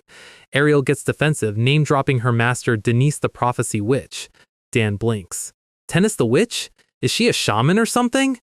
Ariel's eyes go narrow. Her prophecies were never wrong once. Cut to Ariel's actual memory of her master standing by a window complaining about joint pain predicting rain, which is just called being elderly, but Ariel treats it like divine foresight. Dan calls it out, and Ariel slams her hands on the table screaming for respect. Dan backs off immediately. Okay, fine, my bad. He leans back, asking what happens even if he is this supposed hero. Ariel promises her magic will carry him to victory. Dan takes a deep breath, preparing to destroy this entire anime plotline in one sentence. Ariel waits for his dramatic hero speech. No, my goal is to go back to my world. Ariel freezes. Your... what? Dan slams his hands on the table, standing up tall. He tells her straight up he does not care about saving this world, he has a sister back home, and he is leaving the second he finds a portal. He turns around and starts walking away, telling her to find another main character. Ariel stays seated, completely stunned as her grand quest hits a wall.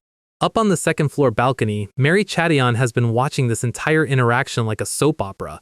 She starts laughing hysterically, mocking Ariel for getting dumped in broad daylight. Brian is sitting nearby drowning in party paperwork, telling Mary to mind her own business and help him write reports. Mary waves her hand like a true spoiled noble, saying other people's relationship drama is way more entertaining. Brian sighs like a corporate manager doing 50 hours of unpaid overtime. Mary yells that paperwork is a party leader's job anyway, and Brian just deadpans back. Brian's eyes go sharp as he glances toward the stairs.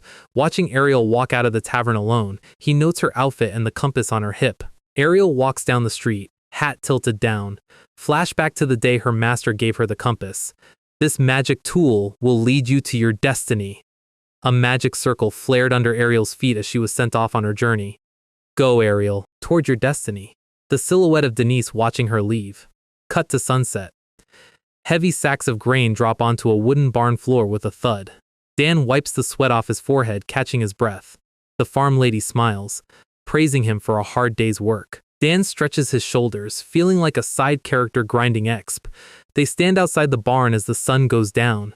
Ariel's green eye peeks around a wooden fence post. She is literally sitting on the fence, watching Dan get paid 30 copper coins. The old lady hands him a bonus coin for being fast. Ariel looks down, realizing the prophesied hero of the universe is currently broke and working as a farmhand. She rubs her temples, questioning all her life choices. Suddenly, Dan pops up right in front of her. Are you seriously still following me around? He tells her to stop stalking him and go back to her master. I told you, I am not your hero. Ariel sits quietly under her big witch hat. Master passed away. Dan's face drops instantly. The guilt hits him like a fastball to the gut. Ariel hops off the fence, steps right up to Dan, staring straight into his eyes. Dan sweats, completely unprepared for this level of personal persistence. Whether you are going back to your world or shoveling manure in a barn, I said I will help you. Cut to 3 days later. A leather knee guard gets buckled tight. Alt is sitting in the guild hall, looking down at his boots in silence. He looks up as footprints approach. Saris walks in, reporting that Dan is nowhere in his room. The guild hall is quiet in the morning light. Alt sighs, assuming Dan ran away because he was scared his wyvern story would get exposed as a lie. Suddenly, Mary Chadion struts in wearing full shiny silver plate armor. Alt and Saris turn around, caught off guard. Mary smirks with total arrogance. She announces that weird monster spawns have been popping up around Shiltrock, and her party, Noble Oppressor, is stepping in to conduct a security sweep. And by security sweep, she means patronizing low-rank rookies whose team strength got halved. Alt stands up, telling her she can insult him all day, but leave Dan out of it. Veronica Whitewool, their goat beastian mage, glances over curiously. Saris erupts, screaming that Dan saved their lives and she won't tolerate any more slander. Mary laughs in her face. Your savior was busy on a date last time I checked. Saris freezes mid-sentence. Dating? Mary details seeing Dan with a red-haired elf talking about destiny and fate. They were acting so lovey-dovey it is obvious he forgot all about you guys. Dark void energy erupts behind Saris as her eyes turn full yandere crimson. Mary's smug laugh vanishes as Saris steps straight into her personal space. Lie in moderation, there is a limit to my patience. Saris draws her bowstring back right in Mary's face, shaking with pure murder intent. Mary is shaking, crying tears of sheer terror while Alt and Brian stare in absolute horror. The guild doors swing wide open. Dan walks in, looking fresh and relaxed. Ariel is peeking out from right behind his back like a shy sidekick. "Long time no see, everyone!" Alt jumps up from his stool like he just saw a miracle. "Mr. Dan!" Dan smiles comfortably, totally unaware he just saved Mary from getting sniped in a guild hall. "I am not too late, am I?" While Mary is currently sobbing on the floor behind Saris. Mary points a trembling finger at Dan, screaming, "You shameless traitor!" Ariel and Dan give her matching deadpan expressions. Saris is still standing there emitting black Dark Souls aura. Mary yells at Dan for agreeing to form a party and then showing up with a new girl. Alt sweats, trying to calm down Saris before someone gets hurt. Then Alt notices Ariel's pointy ears. "Wait, an elf mage?" He turns to Dan, asking how they met. Dan scratches his neck awkwardly. "Well, it is a bit complicated." Ariel steps forward, taking the mic. "I came to find him. Fate led me to him." Alt and Mary's jaws hit the floor at the exact same second. Saris's eye twitches as the purple yandere aura doubles in size. Total dead silence falls across the tavern. Dan jumps up, screaming at Ariel to stop phrasing things like an anime romance trope. Alt clears his throat, recovering his composure, asks for her name politely. "Ariel." Alt asks if she is joining their goblin subjugation quest. Ariel sits down, saying she only cares about helping Dan and got her official hunter insignia yesterday just for this. Brian and Veronica glance over, commenting on the devoted wife archetype. Alt explains that Alyosha couldn't make it due to her injuries, so having another party member helps immensely. Dan bows his head, apologizing for bringing her without asking first. Alt gives a cheerful wave, telling him it is completely fine, time to head out. Lore card drop, goblins, small green monsters with child-level intelligence, violent tendencies, and crude weapons. They raid human settlements to steal livestock and supplies. Individually weak, but dangerous because they swarm in massive groups. Alt leads the way down the forest trail, explaining recent goblin attacks along the Shiltrock border. The party walks under the sunlit forest canopy. Dan side-eyes behind him, looking annoyed. Noble Oppressor is trailing right behind them in full battle gear. Alt explains they came along to investigate unusual monster activity and offer protection. Mary winks arrogantly from the back row, screaming at Dan to be grateful that high-ranking silver hunters are escorting steel-rank trash. Dan's veins pop. Alt tells Dan to ignore her attitude. Noble Oppressor is actually famous. Fantasy Flex Panel, they hit silver rank in just 1 year and are fast-tracked for gold rank. Dan glances back, completely unimpressed by their resume. Mary is currently annoying Ariel, while Brian tries to drag her back by her collar. Dan mutters that he is going to smack that noble girl upside the head one of these days. Alt stops in a clearing to confirm party roles. Dan is assigned to the front line since he wields a blunt weapon. Saris and Ariel take backline range support. Alt turns to Ariel, asking what category of magic she specializes in. Ariel tilts her head, looking completely confused. Alt scratches his chin, realizing she might not know the technical terms. Magic breakdown, destruction magic for raw damage, enhancement magic for stat buffs, alchemy, summoning, and necromancy. Veronica over in the other party specializes in high-tier enhancement buffs. Alt admits it is his first time working with a mage since high-level mages are rare. Ariel puffs her chest out. "I was wondering what you meant." Well, obviously. Before she can finish, a sniper arrow splits the air, flying straight for her face. Dan moves instantly, his kinetic vision kicks in, catching the arrow mid-air inches from Ariel's eye. Alt gasps in shock. Saris turns around, eyes wide. Goblins emerge from the high rocks, screeching with bows drawn. Brian's hand goes straight for his sword handle, preparing to step in. Mary stops him with her arm, smirking. "Let them handle it. They are hunters after all." Dan, Alt, Saris, and Ariel drop into combat formation. A goblin leaps down from a boulder with a rusted knife. Dan steps into his swing like a batter hitting a fastball. The spirit bat ignites with cyan fire, obliterating the goblin on impact. Dan turns smoothly toward the next target. Goblins drop around him in seconds. Saris's arrows pin 2 more goblins straight to the dirt. Wide shot of the clearing, the entire ambush wiped out in less than 30 seconds. Dan slings his glowing bat over his shoulder with a confident smile. That was not much, was it? Alt lowers his sword, praising Dan's insane reaction speed. Cirrus steps up, pointing out something abnormal. Goblins usually target weak stragglers, not armed hunters. Ariel pokes a dead goblin with her staff. They even shot at me first. Alt nods, saying they need to track down and destroy the main nest. Noble Oppressor watches from the rocks, surprised the rookies cleared the ambush so fast. Dan scratches his head. Maybe we should have left one alive to ask for directions. Alt suggests moving deeper into the woods. Ariel asks what a goblin nest even looks like. Mary's eyes widen as she looks behind Dan's group. A heavy, ominous vibration shakes the ground under Dan's boots. A massive, towering red ogre steps out of the dark tree line right behind Dan. Ariel is still mid-sentence asking what a goblin nest looks like, totally unaware of the 3-ton red nightmare looming behind them. Dan senses the heat on the back of his neck and turns around, thoroughly unbothered. The Red Rock Mountain Troll growls, breathing steam right into Dan's face. Alt screams in a full panic for Dan to look out. Dan blinks, treating a giant monster ambush like a mild, minor inconvenience. The troll swings a massive claw strike straight for Dan's head. Out of nowhere, a heavy lance intercepts the blow with a metallic crash. Mary Chatayon digs her heels into the dirt, blocking a giant monster's full weight with her shield. Dan and Alt stare in surprise. Mary pushes the troll back, taking the frontline position. Brian steps up, placing a hand on Dan's shoulder. Please stay back. We will handle it from here. Dan steps back, happily letting someone else do the uncompensated labor. Brian glares at the beast, identifying it as a rock mountain troll, a monster that has zero business spawning this close to the border city. He tells Mary that the anomaly reports were definitely real. Mary raises her lance, shouting at her party to stay focused. The troll roars, its muscle fibers expanding as it lunges forward again. Dan draws his bat, offering to jump in and help. Alt catches his arm, stopping him instantly. No, we would only get in their way. Alt explains that even though Dan is strong, Noble Oppressor is a seasoned silver rank team. Stepping in without knowing their tactics would just mess up their coordination. Let us trust them. Dan lowers his bat, watching the fight play out. Ariel stands beside Saris, watching quietly. Brian calls out, "Veronica!" Veronica Whitewool closes her eyes, her goat ears twitching as high-tier mana gathers around her hands. "Boost combat spirit!"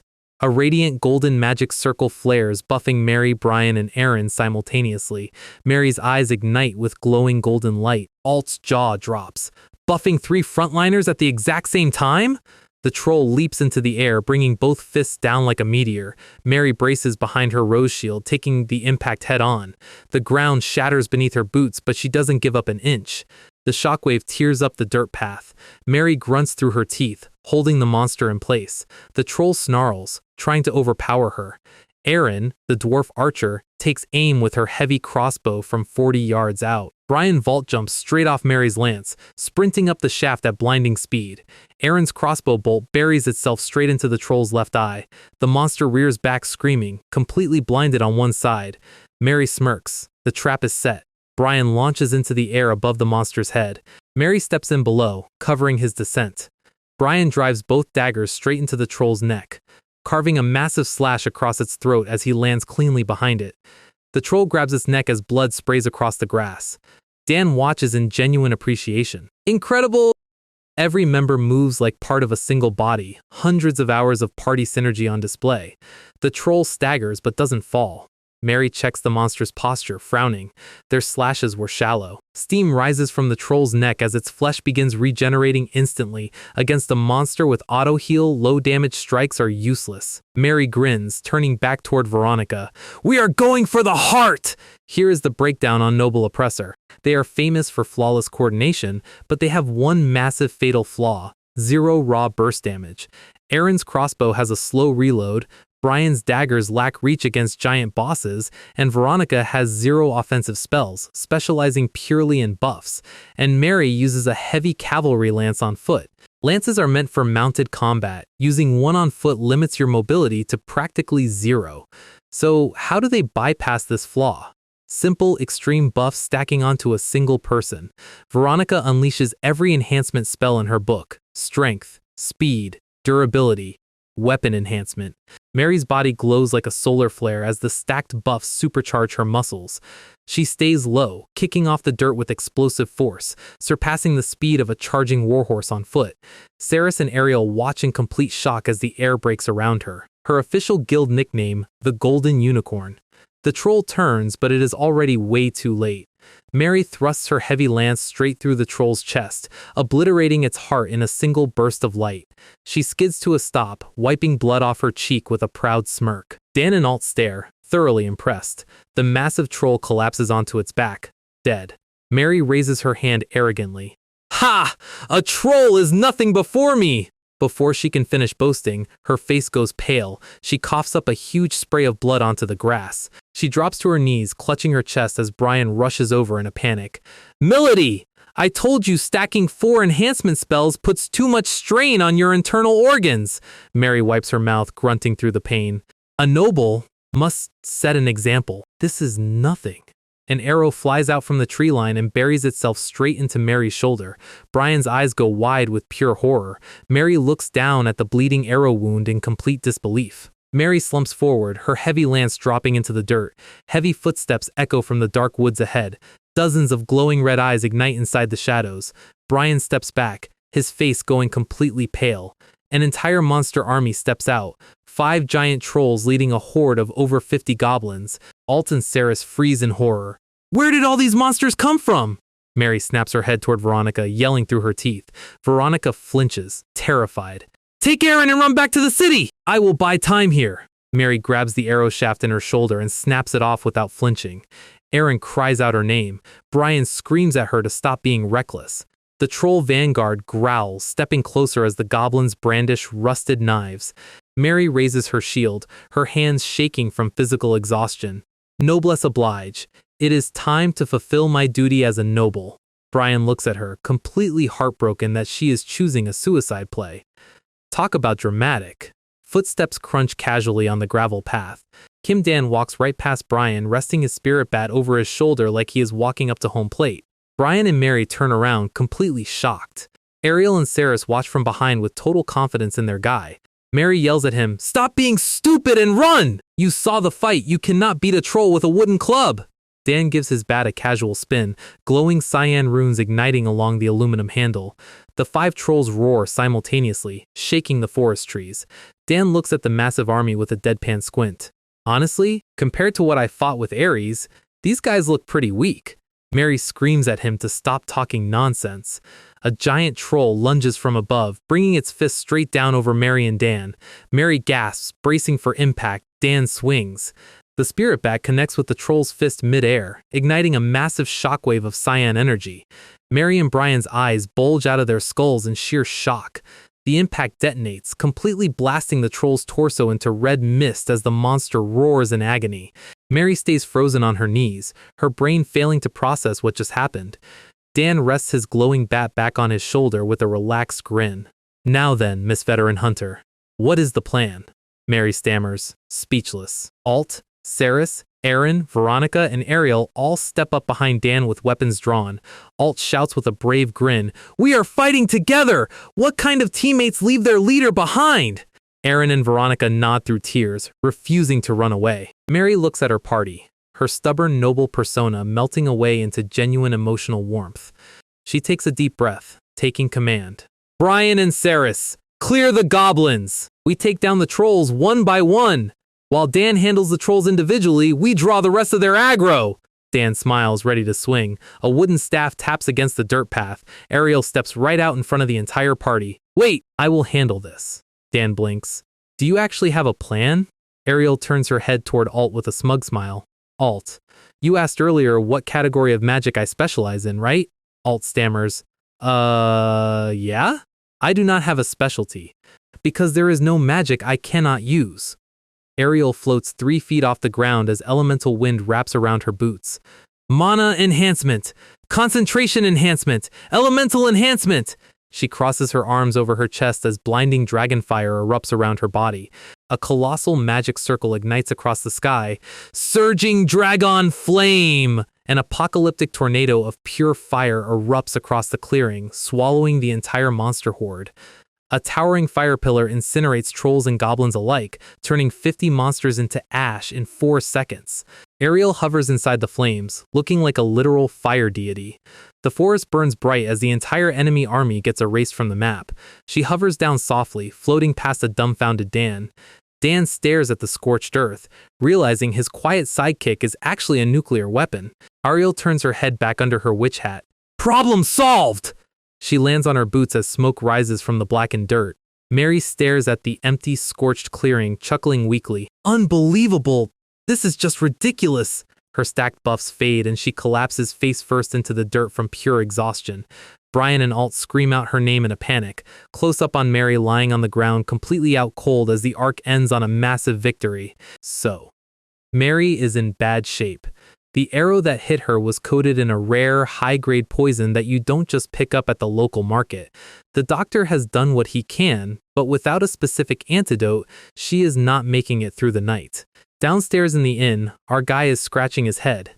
Ariel is looking thoughtful, and Dan finally asks the question everyone is thinking. Why is a rich noble girl getting medical care in a 2-star tavern? Veronica drops the bomb. She is not a noble anymore. Dan is confused. Brian has been calling her my lady this whole time, so what gives? Veronica explains that Mary was born into nobility, and Brian really was her official personal attendant. Back in the room, Brian looks at her unconscious face, and his mind drifts back to how this all started. Flashback time. Years ago, a heavily guarded prisoner carriage is rolling down a dirt road, flying the flag of an enemy war faction. Inside the wooden cage sits a younger Brian, back when his name was Jared. He is locked in with a bunch of homeless crooks and war vagrants. The guy next to him asks what he's in for, but Jared gives him absolute radio silence. The guy shrugs it off.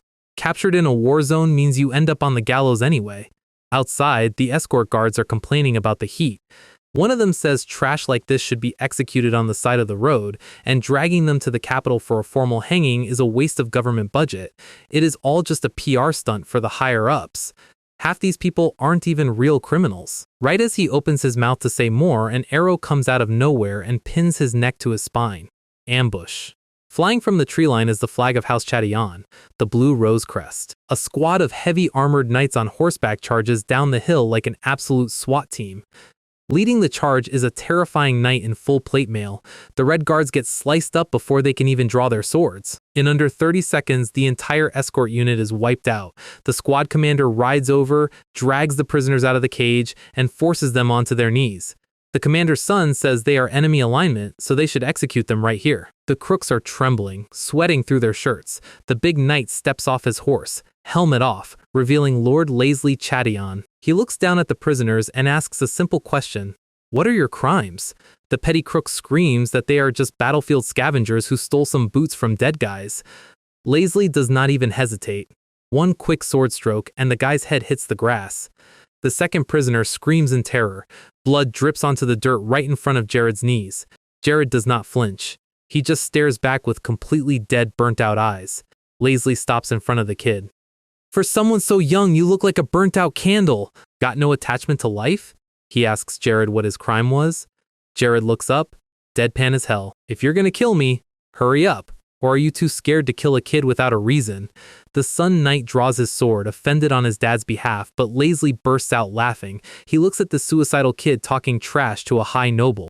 Bold one, aren't you? I like him. Perfect as a gift for my youngest daughter. He tells his men to load Jared onto the luxury carriage.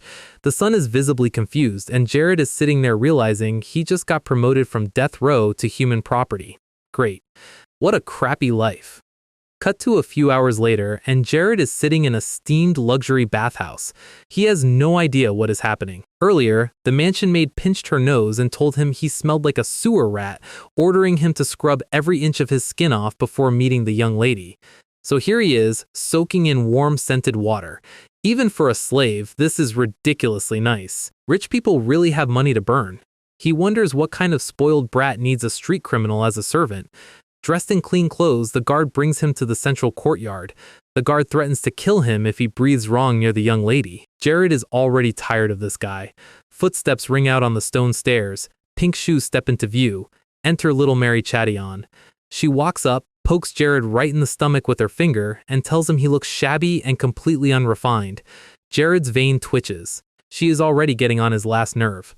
Then she smiles like a little angel and says since her dad picked him, she'll take good care of him. Jared just stares. She smirks and asks his name. Jared. She scoffs instantly. How utterly inelegant. She puts her hand on her chin, thinking hard. Jared is internally praying this isn't his permanent reality. She snaps her fingers.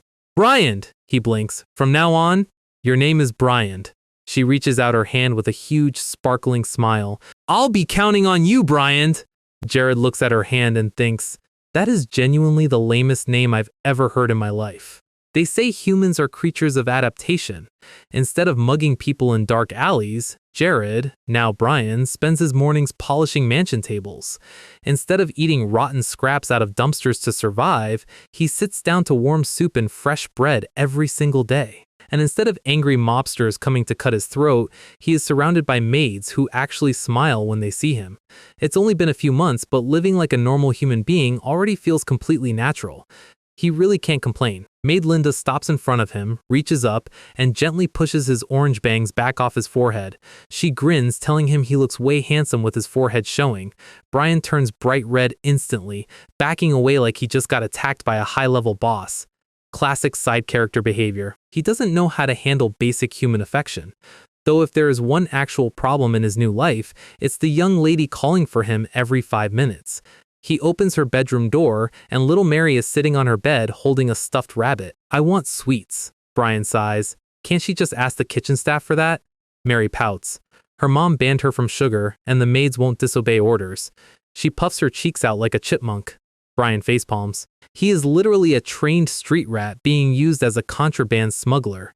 Cut to a plate of high-end macarons on her desk. Mary is stuffing her face, humming in pure joy. She praises Brian like he's Solid Snake sneaking past mansion security. Were you some legendary master thief before you came here? Brian turns his head away. And just like that, Jared the street rat officially ceased to exist. Time passes. One afternoon, Mary comes running down the balcony shouting, "Father's back from campaign!" Brian smiles. He's been waiting to hear that. Lord Leslie Chatillon steps off his horse at the main gates. His wife Catherine greets him warmly. Leslie stretches, glad to be back home after months of war. Mary comes sprinting across the courtyard. "Father!" Leslie scoops his daughter up in a massive bear hug, laughing like a proud dad. He catches Brian's eye in the back and nods. Brian bows respectfully. Then 2 more horses ride through the gates. Mary's eyes light up. Her older brothers are back too.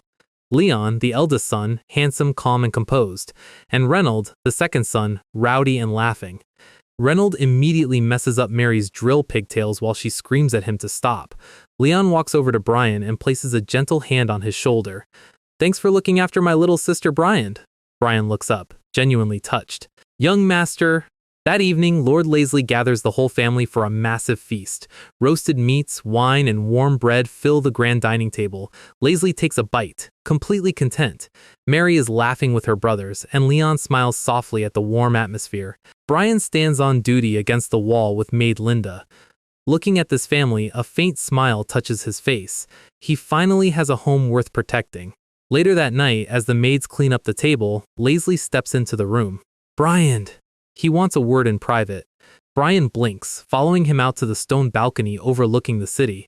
The moon hangs high in the night sky. Leslie sits on the stone balustrade, gesturing for Brian to sit next to him. "It's already been 5 years since you came here. How is it? Have you managed to live comfortably?" Brian closes his eyes for a second. "I couldn't ask for more, my lord." Leslie grins. "It shows. You're nothing like the walking corpse I found 5 years ago." Brian looks out over the estate grounds. "That's all thanks to you. You gave a dead man his life back and gave me a reason to go on living." Leslie's smile slowly shifts. The warmth fades from his eyes, replaced by an intense, heavy pressure. "Then, that life you owe me, would you be willing to spend it for my sake?" Brian looks at him, caught completely off guard, when suddenly, horse hooves thunder outside the estate walls. Torches light up the dark night in a massive wall of fire. An entire battalion of royal armored knights sits outside the Chatillon gates. The enemy commander raises his gauntleted hand, eyes locked on the palace, and the raid on House Chatillon begins. Back in the flashback, Brian slams Mary's bedroom door open. Little Mary rubs her eyes, super confused about why her servant is screaming at midnight. He doesn't even explain.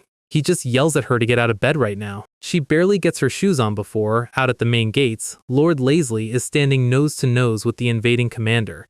It's Jeffrey Lutz, chairman of the Nobles' Association. Mary's big brother Leon is right behind his dad, glaring daggers. Lazley grips his longsword and asks Jeffrey if he really traded his honor just to become the Empire's lapdog. Jeffrey stammers out some cope about doing this to survive, but Lazley isn't hearing it. Jeffrey admits not everyone can afford a glorious death like the Chatyons. He signals his armored troops to advance. Inside the estate, bare feet are slapping against the wooden floorboards. Brian is dragging Mary through the dark corridors at full speed. She's screaming at him to tell her what's happening, but there is zero time for a chat. Brian's brain is replaying Lazley's final words on the balcony from an hour ago. Lazley told him that when the storm of blood sweeps through, he had one favor to ask. Take care of Mary. Brian asked what about him, and Lazley just drew his sword with a cold smile. You do your duty, I'll do mine. Back in the courtyard, Lazley mocks Jeffrey for bringing a small unit to arrest the strongest house in the kingdom. Jeffrey smirks. He didn't come alone. Lazley's eyes go wide. A terrifying aura rises behind the troops. Jeffrey brought the Zodiac commanders, the elite assassins of the Empire. Within minutes, the entire Chatyon mansion is swallowed by fire. Invading soldiers burst through the front doors, slaughtering the servants where they stand. Maids are falling in the hallways. The whole place turns into a literal war zone. Brian reaches the back exits, but Mary freezes up, staring at the flames in absolute horror. He grabs her shoulders and yells at her to snap out of it. She is trembling, completely broke down. He pulls her forward anyway. He kicks open the stable door and stops cold. Standing inside the dimly lit stable is a man wiping blood off a rapier. Behind him, Maid Linda lies motionless on the stone floor. The assassin turns around with a nasty grin, talking about how lucky he is to catch the runaway kids. He raises his blade, promising to make it quick, when a steel broadsword violently parries his strike out of nowhere. Brian's eyes go wide. It's Reynold, Mary's second older brother. Reynolds steps between them and the assassin, holding his stance steady. He doesn't look back. Brian, take Mary and run. Brian hesitates, but Reynolds turns his head and roars at him to go. Mary reaches out, sobbing her eyes out, screaming for her brother, but Brian yanks her through the side exit before she can pull them both down. Reynolds stands alone in the burning alleyway, facing the assassin solo. The assassin chuckles, crouching into a combat stance. He introduces himself as Hugo Fagardi, bragging about how honored he is to cut down House Chatyon's second son. Reynolds glares back with absolute coldness, and their blades lock as the building collapses behind them. Outside in the dark forest, Brian riding hard on horseback with Mary wrapped in his arms. She is burying her face in his chest, crying until she can't breathe. Brian grits his teeth so hard his jaw aches. Behind them, House Chatyon burns to ashes under the moonlight. Snap back to reality. Present day. The Shiltrock Inn. Alt from Righteous Wanderers slams the tavern door open. He's out of breath, shouting that the guild finished inspecting the troll corpses in the forest. They found residual magic signatures, meaning those trolls were controlled by beast tamers. Brian stands up from his chair in the corner. Veronica and Saris turn around, surprised. Brian walks over to the railing, looking down at the ground floor. Saris asks how Mary is doing, but Brian ignores the question and looks directly at Dan. Then he looks at Ariel. Dan, Ariel, I need your help. Meanwhile, deep in a dark forest outside the city, a woman in a low-cut black dress is twirling long golden claw rings around her fingers. A mercenary boss is kneeling in front of her, trembling so hard his teeth are rattling. This is Aquines de Calice, the Imperial Envoy. She looks down at him like he's a cockroach, asking why an operation supplied with money, monsters, and high-grade poison ended in a total fail. The guy begs on his knees, crying that an unexpected high-tier mage showed up and nuked his entire vanguard. Aquines doesn't even let him finish his sentence. A dark shadow passes, and the guy's head hits the grass. She cold deadpans that she's already given enough chances. From the trees steps Adjutant Hugo Pagati, the same scar-faced assassin from 5 years ago. He reaches into the dead mercenary's tunic and pulls out a small blue potion bottle, the poison antidote. Hugo asks if she's giving up on Shiltrock just like that. Aquines leans back, casually explaining that security inside the kingdom territory is tightening up, and the Hunter Guild is already launching a full investigation. If she moves personally, the guild will track it back to the Imperial faction. Plus, she drops a very specific name. Lord Asclepius. She remembers Ares threatening to cut her head off if she messed with his territory, and she's not dumb enough to test that theory. She opens a red spatial portal and tells Hugo she's heading back to the capital. Hugo watches her vanish. He looks down at the antidote bottle in his hand. A nasty smirk spreads across his scarred face. He still has unfinished business in Shiltrock from 5 years ago. Cut back to the woods near Shiltrock. A bandit gets kicked straight through a wooden fence. Brian is standing over him, cracking his knuckles with absolute murder in his eyes. He tells the rest of the tied-up bandits that he's in a terrible mood, so they better start talking about the beast tamers. Dan is standing in the background holding his aluminum bat, looking deeply uncomfortable. He really didn't sign up for an interrogation arc. Ariel is sitting cross-legged on the grass nearby, completely unbothered. She's got her eyes closed, channeling tracking magic. The bandit boss screams that he genuinely doesn't know anything about beast tamers or trolls. Brian draws his dagger, stepping closer. You guys control this territory. There's no way monsters that size move through without you noticing. He presses the blade tip right against the guy's throat. The bandit cries out, sweating bullets, swearing he's telling the truth. Brian raises his blade high. How would I know what goes on in the minds of trash like you? The guy flinches, closing his eyes, and steel catches steel. Dan catches Brian's wrist mid-swing. Dan looks at him cold. Isn't this enough? I came to help find Mary's antidote, not to watch you murder bound prisoners. Brian yanks his arm back, furious. He tells Dan that getting your hands dirty is how things get done in this world. Dan doesn't back down. Standing by while you execute a guy who doesn't know anything is no different from murder. Brian stares at him, jaw clenched. He lowers his dagger and kicks the bandit in the ribs. Get lost. The bandits scramble away into the bushes like their lives depended on it, which they literally did. Brian turns on Dan, venting his frustration. He says thanks to Dan's modern high school morality, their only lead on the beast tamers just ran away. While you're hiding behind that comfortable hypocrisy, Mary is dying upstairs. Dan grits his teeth, unable to argue back, when Ariel suddenly opens her eyes. Found it. Both guys freeze. Ariel points toward the deep valley. Someone nearby just cast a concealment spell. Then she instantly sags forward, panting heavily. Dan blinks. Ariel, you have terrible physical stamina? She is literally lying flat on her staff, dark clouds floating over her head. I am done for. Go on without me. Brian doesn't even wait. He turns around and starts sprinting down the dirt path at full speed. I don't have time to waste. Dan watches him leave, then looks back down at Ariel.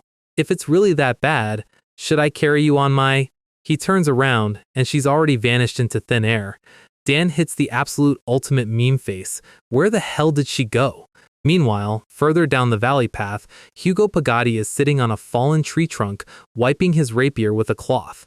He looks at his reflection in the polished steel, thinking back 5 years. To think the Chatillon family brat I missed back then would be hiding out here?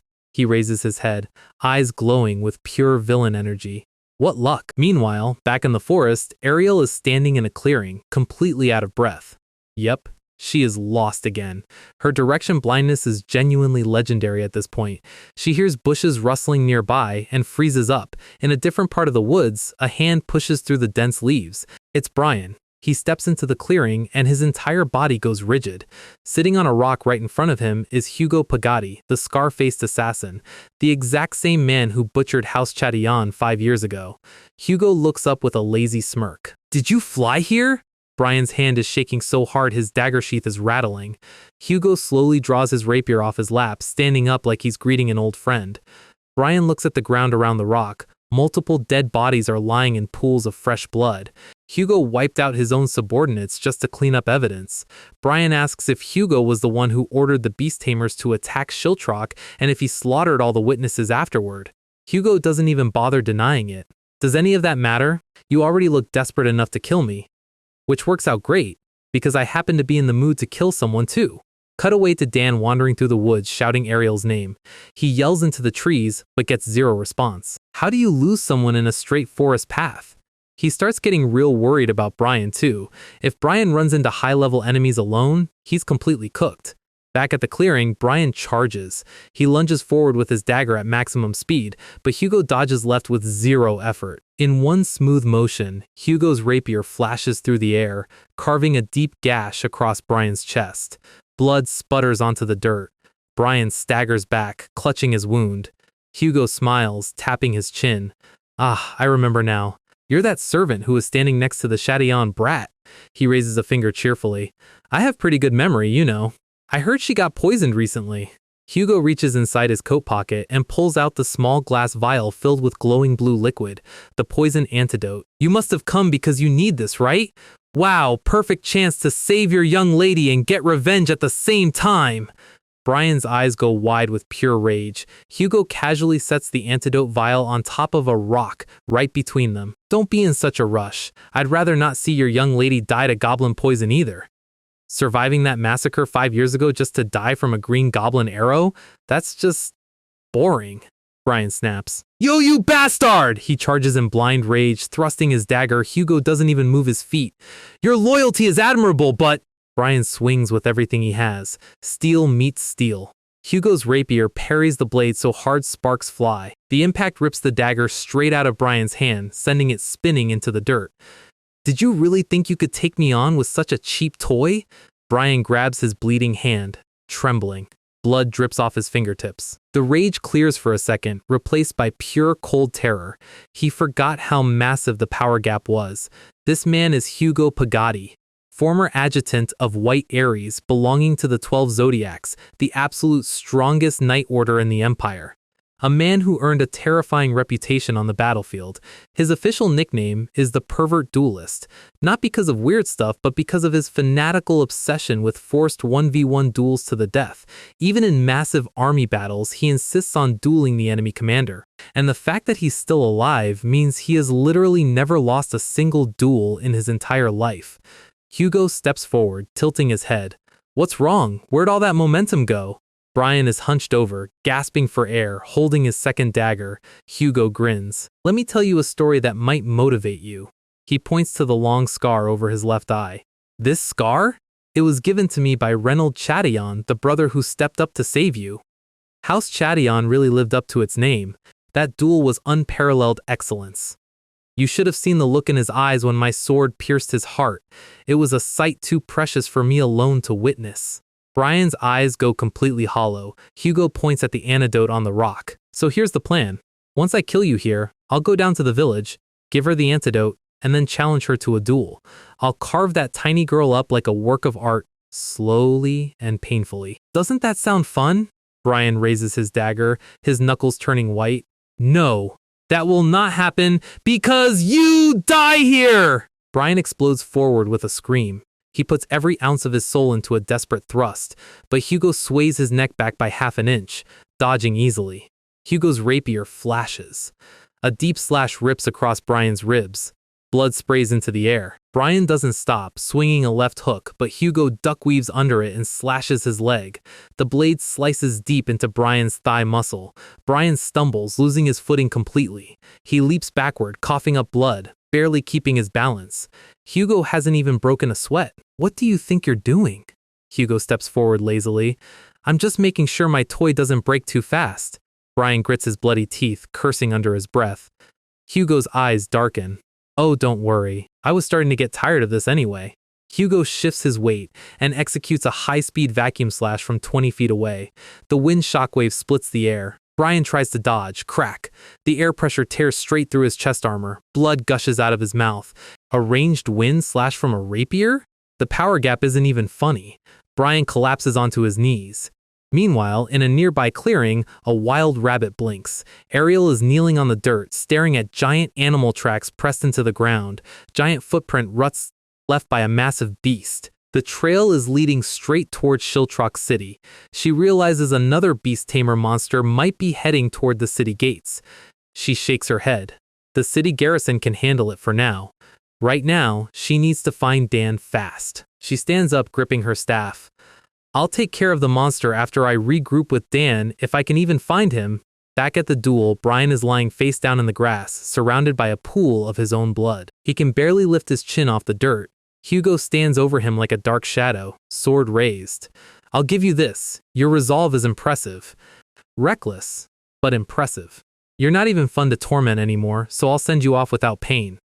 Brian bites his lip until it bleeds. He was careless. He knew how huge the gap was, but rage made him rush in without a plan. 5 years ago, he couldn't protect House Chadian. And today, he couldn't even protect Mary. His own weakness enrages him more than the enemy standing above him. Hugo smiles, pointing his rapier tip directly at Brian's neck. Goodbye. The blade thrusts down. A giant bloody rock comes flying through the air at bullet speed and cracks Hugo straight in the face.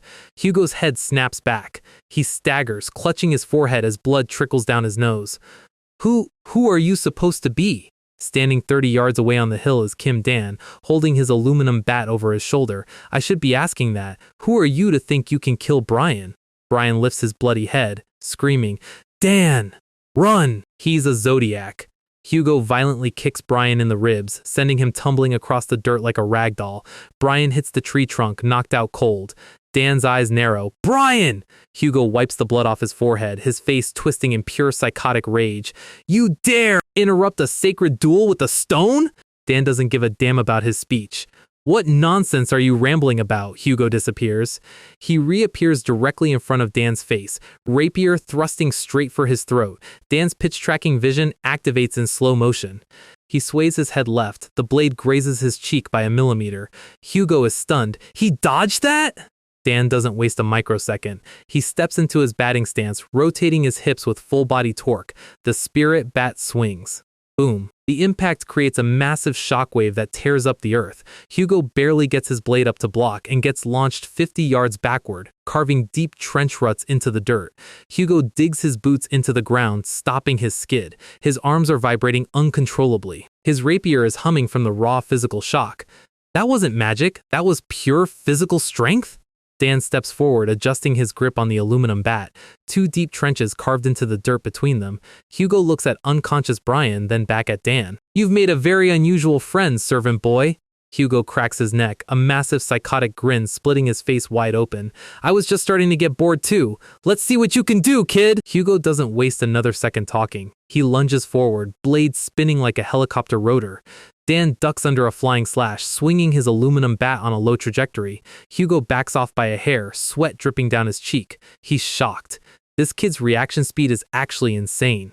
Hugo thrusts again, aiming straight for Dan's neck, and Dan's pitch-tracking vision zooms in on the blade tip.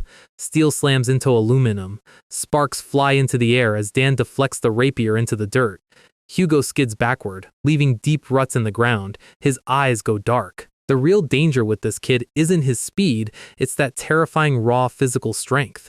One clean hit from that metal club, and Hugo's chest cavity gets flattened. Hugo's face twists into a psychotic grin. How long has it been since he was in a fight where his life was actually on the line? A dark crimson aura flares around Hugo's body. Dan feels the air pressure drop. The whole atmosphere just changed. Hugo digs his boots into the soil. Please, don't disappoint me! A red laser-like thrust cuts through the air straight toward Dan's face. Dan sways back, but the shockwave grazes his torso, spraying blood. In that split second, Dan's brain flashes back to high school baseball. Back when he was striking out against a left-handed middle school pitcher throwing 130 km/h.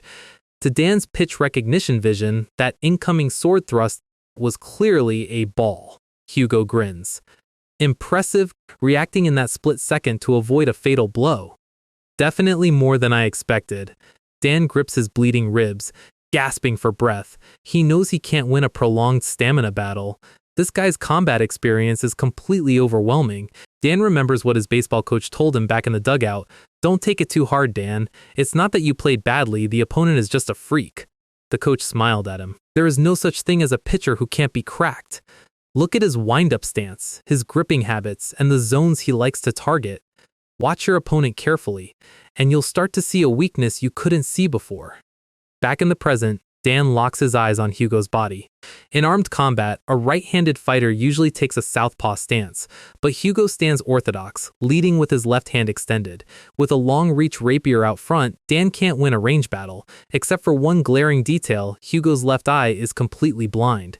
From that sideways stance and that scarred left eye, Hugo has an unavoidable, massive blind spot on his left side. That's why he failed to react to the stone Dan threw earlier.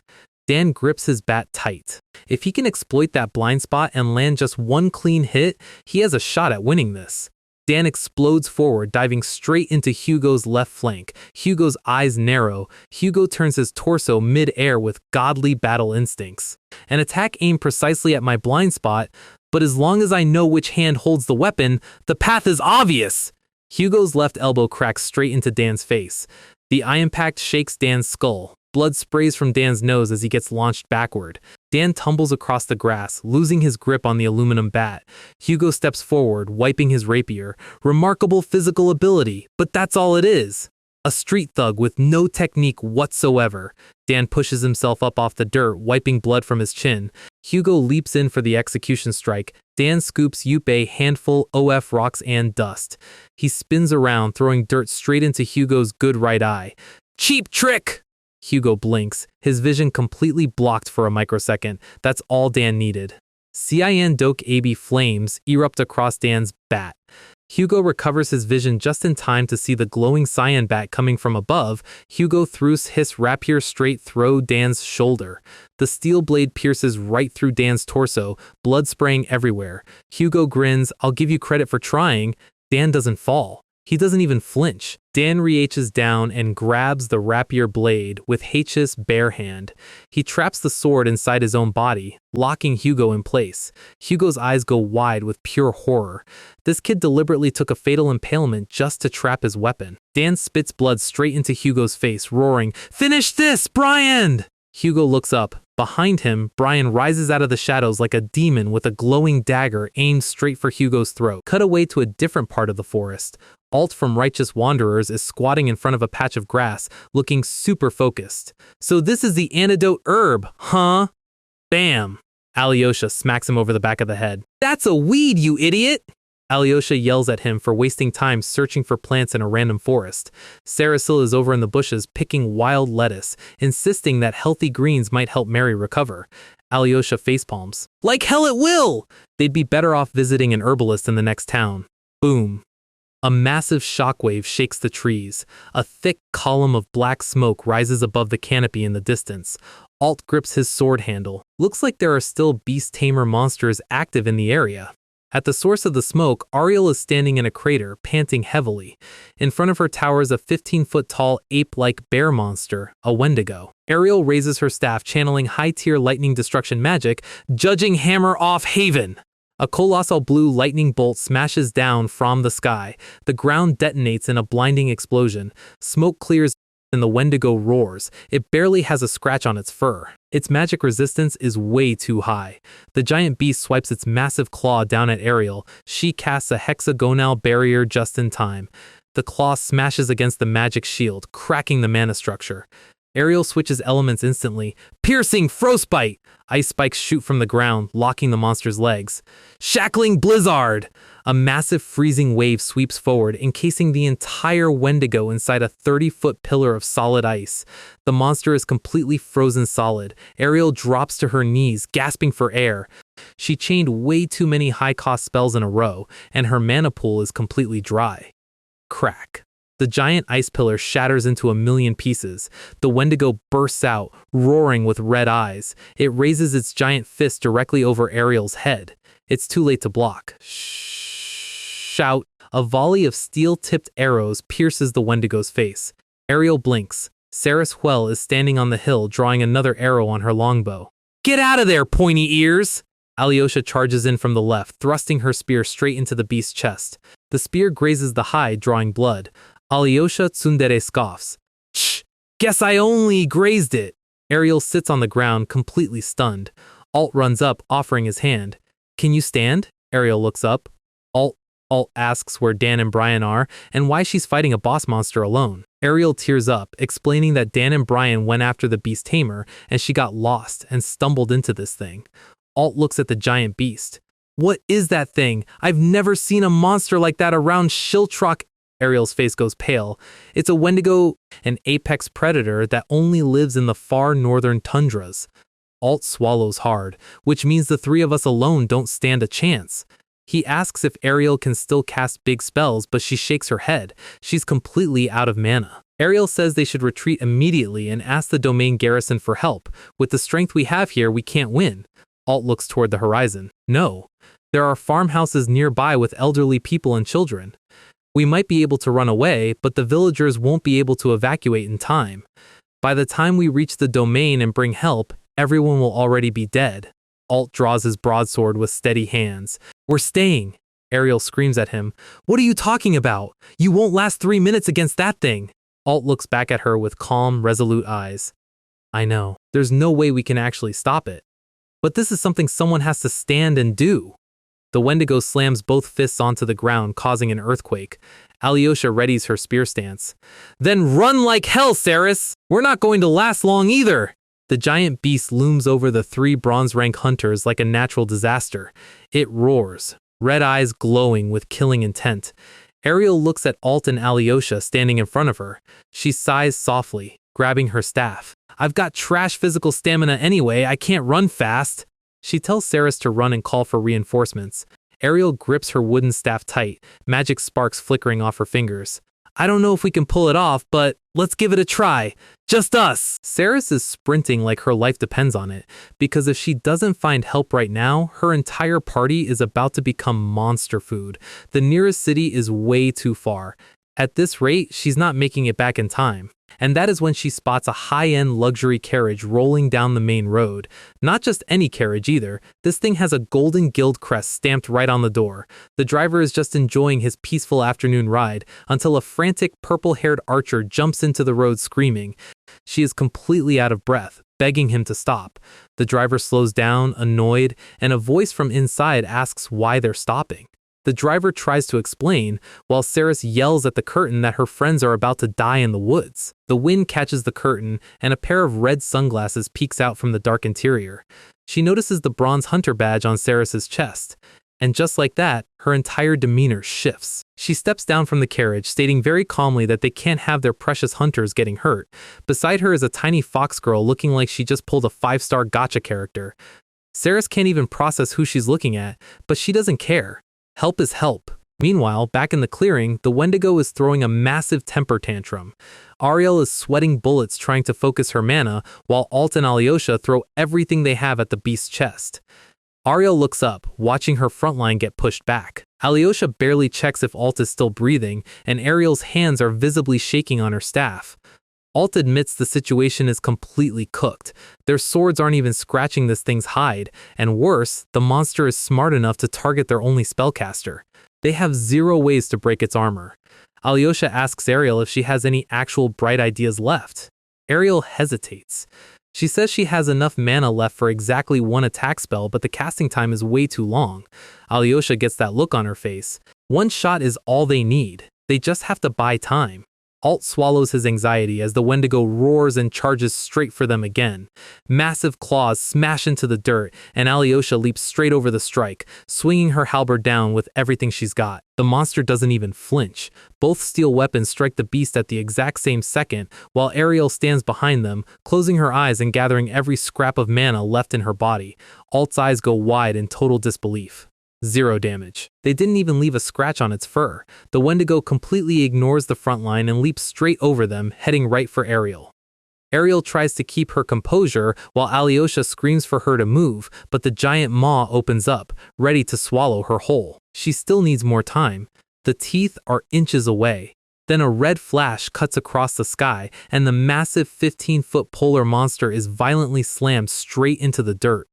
Ariel falls on her back, completely stunned. Footsteps approach through the dust. Ariel blinks, trying to see who just saved her, and finds a tiny, adorable fox girl holding a katana, offering her a hand with a massive smile. Ariel is sitting there in total shock, looking at this absolute cinnamon roll, and behind her, the giant northern apex predator is lying completely motionless in a pool of its own blood. Alyosha and Alt sprint over, unable to comprehend what just happened. Alt checks if Ariel is alright, and Ariel points at the tiny fox girl, still trying to process the absolute gapmo she just witnessed.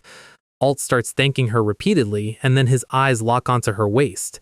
A silver and blue star badge is glowing in the sunlight. A platinum seal. She winks, introducing herself as Platinum Seal Hunter Danto Vistjan. Everyone goes stiff. That is the highest rank a hunter can reach before becoming a literal myth. That is when the dragon lady steps out of the forest, flanked by Saris. Saris tears up seeing everyone still breathing. Danto immediately runs over, calling the tall dragon lady her master. The dragon lady ignores the chaos and looks straight at Ariel. She points back toward the path, referencing the massive frozen bear monster in the distance. She asks if that high-tier ice spell was Ariel's work. Ariel bows nervously, confirming it was. The tall lady takes off her sunglasses, inspecting Ariel's stance with a sharp, terrifying glare. She decides introductions are in order, announcing herself as Li Yeryong, the guildmaster of the entire eastern continent. And everyone's soul collectively leaves their body at the same time. To understand why they are currently terrified, you have to understand how the Hunter Guild works. It is a global organization that sits completely above national borders, built with one goal: keep humanity from getting eaten. You have the hunters who do the actual stabbing, and the support staff who keep the lights on. Hunters advance by rank badges based purely on strength and trust. But sitting at the very top of the entire pyramid, overseeing every single hunter, receptionist, and branch on the continent, are the 3 guildmasters. They split the world into 3 zones: west, center, and east.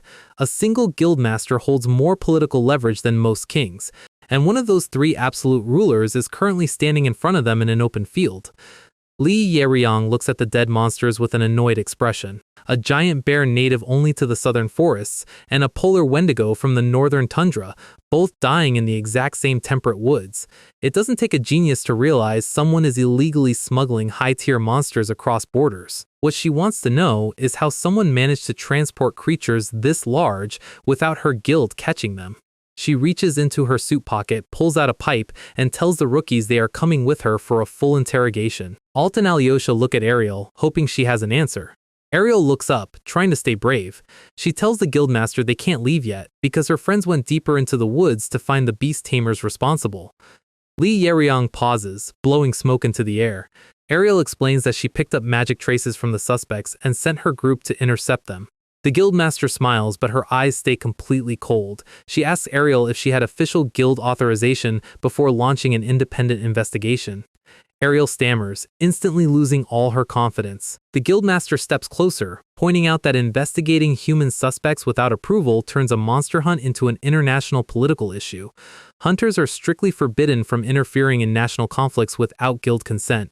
Saris whispers to Alt, praying Dan doesn't get executed for this. Ariel tries to argue that people were in danger, but Li Yeryong just stares at her through her red glasses. She sighs, deciding to lecture them later. She asks the only question that matters right now. Where are they? Where did her friends go to fight the beast tamers? Ariel freezes, her face goes red, and she quietly confesses that she lost her way in a straight line and has no idea where anyone is. Everyone in the vicinity instantly loses the will to live. Meanwhile, deep in the forest, Dan is yelling at the top of his lungs. Hugo turns his head, but it's already too late. Brian is dropping from his blind spot like an absolute demon. Hugo catches the movement in his peripheral vision, his face twisting in pure panic. Brian drives his dagger straight into Hugo's ribs with every ounce of momentum he has left. Hugo spits blood, screaming in denial, opening his mouth to hurl curses, and Kim Dan steps right into his guard, winding back his fist like he's throwing a 90-mile-an-hour fastball. The punch lands with the force of a truck, straight to Hugo's jaw. The impact shatters the air around them, sending the legendary duelist flying backward through the trees, his rapier sliding free from Dan's shoulder. Hugo hits the dirt, eyes rolled back, screaming internally about how an elite Zodiac adjutant could lose to 2 nameless rookies before his body bounces off the grass and goes completely limp. Done. Dueling career officially over. Brian sits on the grass, covered in blood, breathing heavily. Dan grimaces in pain, reaching up to grip the open stab wound on his own shoulder. Hugo's rapier clatters onto the grass a few feet away. Dan wipes the dirt off his face, grinning through the pain. He collapses onto his back, admitting that fantasy sword duels are way too much work. Hugo lies 50 yards away, completely unconscious, and that is when the dokkaebi bat floating on the ground starts glowing with cyan fire. Dan sits up, noticing the spirit entity floating toward the body. The giant spectral mouth stretches wide, showing razor-sharp teeth. Brian looks over, his jaw dropping in horror as the blue flame entity glides straight toward Hugo's corpse like a starving dog. Dan lunges forward and grabs his own weapon by the throat. He tackles the flaming spirit into the dirt, screaming that they do not eat people no matter how annoying they were. He is literally wrestling a floating mythical entity in a chokehold while it snaps its jaws at the air. Dan is sweating, fighting his own gear with everything he's got when he hears leaves rustling behind him. He turns his head and finds Ariel standing at the edge of the clearing. She is staring at him with a look of absolute, unadulterated horror. Dan is sitting on the floor holding a thrashing blue flame spirit like a feral cat, looking completely insane. And right behind Ariel, Guildmaster Lee Ye-ryong lowers her sunglasses, smirking down at the entire scene. A defeated Zodiac Knight, a bleeding rogue, and a high school kid choking out his own magical weapon. Well, what have we got here? And that is where we leave things for now. Morning light hits the office desk, where the most powerful woman on the Eastern continent is quietly going through paperwork. She tells her guest to come in. The door opens, and Lee Ye-ryong looks up from her pipe, asking our guy if he slept well. Dan scratches his neck, still covered in bandages from yesterday's fight. He sits down across from her, feeling the pressure instantly. She doesn't waste time with small talk. She gets straight to the point. He really claims he's from another world. Dan shrugs, admitting that hearing it out loud sounds completely ridiculous. She flips through his file, listing his resume, one-shotting a wyvern in the wilderness and beating an Imperial Zodiac Knight. Then she notes that according to field reports, he came directly from the land of the dead. Dan rubs his head, explaining that's just where he happened to spawn into this world. She taps her pipe against the desk and drops a question that makes the whole room go cold. Does he know anything about the Lich?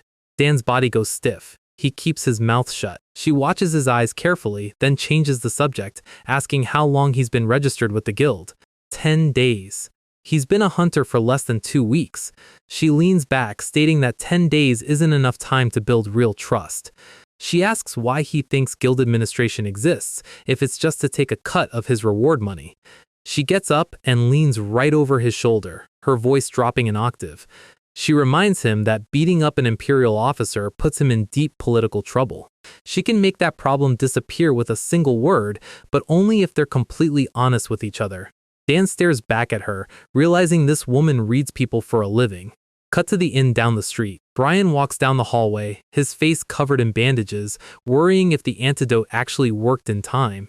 He pushes the door open and stops dead in his tracks. Mary is sitting up on the bed, looking back at him with a warm smile, wishing him a good morning. Brian's eyes go wide. The man who didn't blink while fighting an elite knight with a broken dagger stands in the doorway, tears welling up in his eyes, barely able to speak as he wishes her a good morning back. An hour later, the tavern explodes into absolute chaos. Mary slams a wooden mug onto the table, shouting that they're drinking until they pass out. She announces that her party is funding the entire night to celebrate Dan and Ariel ranking up. Both of them flex their brand new copper badges. Saris flashes a massive smile, amazed at how fast Dan is climbing the guild ranks. Alyosha takes a giant bite out of a turkey leg, teasing him not to forget the small guys now that he's moving up. Dan laughs, saying he owes everything to them. Mary cheers again, raising her mug until Brian casually reaches over and lifts the beer completely out of her reach. She throws a full toddler temper tantrum trying to grab it back, while Brian calmly tells her she's still on medical bench duty. Dan takes a sip, watching the room, while Alt tries to explain something to Veronica, and Ariel stuffs her cheeks like a chipmunk at the end of the table. Brian slides into the seat beside Dan. The noise of the tavern fades into the background. Brian looks down, formally apologizing to both Dan and Ariel. He admits he let his emotions hijack his brain in the woods and drag them into his personal war. If things had gone wrong, they could have died for his mistake. Dan looks at him, noticing how Brian keeps his eyes locked on Mary across the room. Dan raises his mug and tells him it's fine. Someone precious to him had her life on the line. He would have done the exact same thing for his sister. Brian looks up, genuinely surprised. He smiles softly, vowing that he will never forget this debt as long as he lives. Meanwhile, deep underneath the city, in the Shiltrock underground prison, torches flicker along cold stone walls. Hugo Pagati sits chained to the floor of a cell, his face bruised and beaten. Lee Ye-ryong walks up to the bars, looking down at him. She tells him his arrogant dueling ego is the exact reason he ended up in a cage. Hugo keeps his head down, stating he has nothing to say to the guild. She scoffs, saying she already knows he won't talk. She explains that guild mages swept the forest and found high-tier spatial magic residual. Whoever moved those monsters used long-range mass teleportation. And on this entire continent, only a tiny handful of sorcerers can pull off magic at that scale. She pauses, bringing up a specific image, a court sorceress from the Arshan Holy Empire. Hugo snorts, calling it weak circumstantial evidence. Li Yeryong slowly pulls off her sunglasses, her eyes glowing with cyan dragon aura, and states that this circumstantial evidence has her seriously considering ending the guild's policy of staying neutral in human wars. Next morning, sunlight streams through the inn window. Dan wakes up stretching, feeling his ribs heal. A knock hits the door, and he groans, asking who it is. He pulls the door open and finds Ariel standing in the hallway holding a fully packed suitcase. She asks him if he has any idea how far the walk to Astine actually is. Cut back to yesterday in the guildmaster's office. 2 green velvet boxes sit on the desk in front of them. Li Yeryong tells them to open them. Inside are 2 copper badges. Official promotion approved. She lists their achievements: wyverns, trolls, goblins, giant bears, wendigos, and capturing a zodiac officer. She admits that on raw combat results alone, they qualify for silver rank. Giving them silver wouldn't even be unfair. However, because every single fight was completely unauthorized and they've only been registered for 10 days, she can't vouch for their trustworthiness yet. Promoting them to copper this fast is already breaking every rule in the administrative handbook, but she always rewards results fairly. She slides an official parchment across the desk. A sealed letter of recommendation. She takes a sip of tea, explaining this is a personal bonus for his honesty. He mentioned wanting to find a way back to his home world. She tells him to head to the city of Astine and present this letter to the prophet. If anyone on this continent knows dimensional magic, it's her. Dan's face lights up, thanking her genuinely. Her eyes narrow sharp, and she grabs Dan's face, squeezing his cheeks while warning him that finding the white-haired guy won't be easy. Then, she waves her hand, telling them to get out of her office. Both of them bow and step into the hallway. Dan chuckles, saying she was way more generous than expected. Ariel looks at the letter. While inside the office, Li Yeryong leans back in her chair, thinking about how the Lich's mana signature completely vanished into thin air.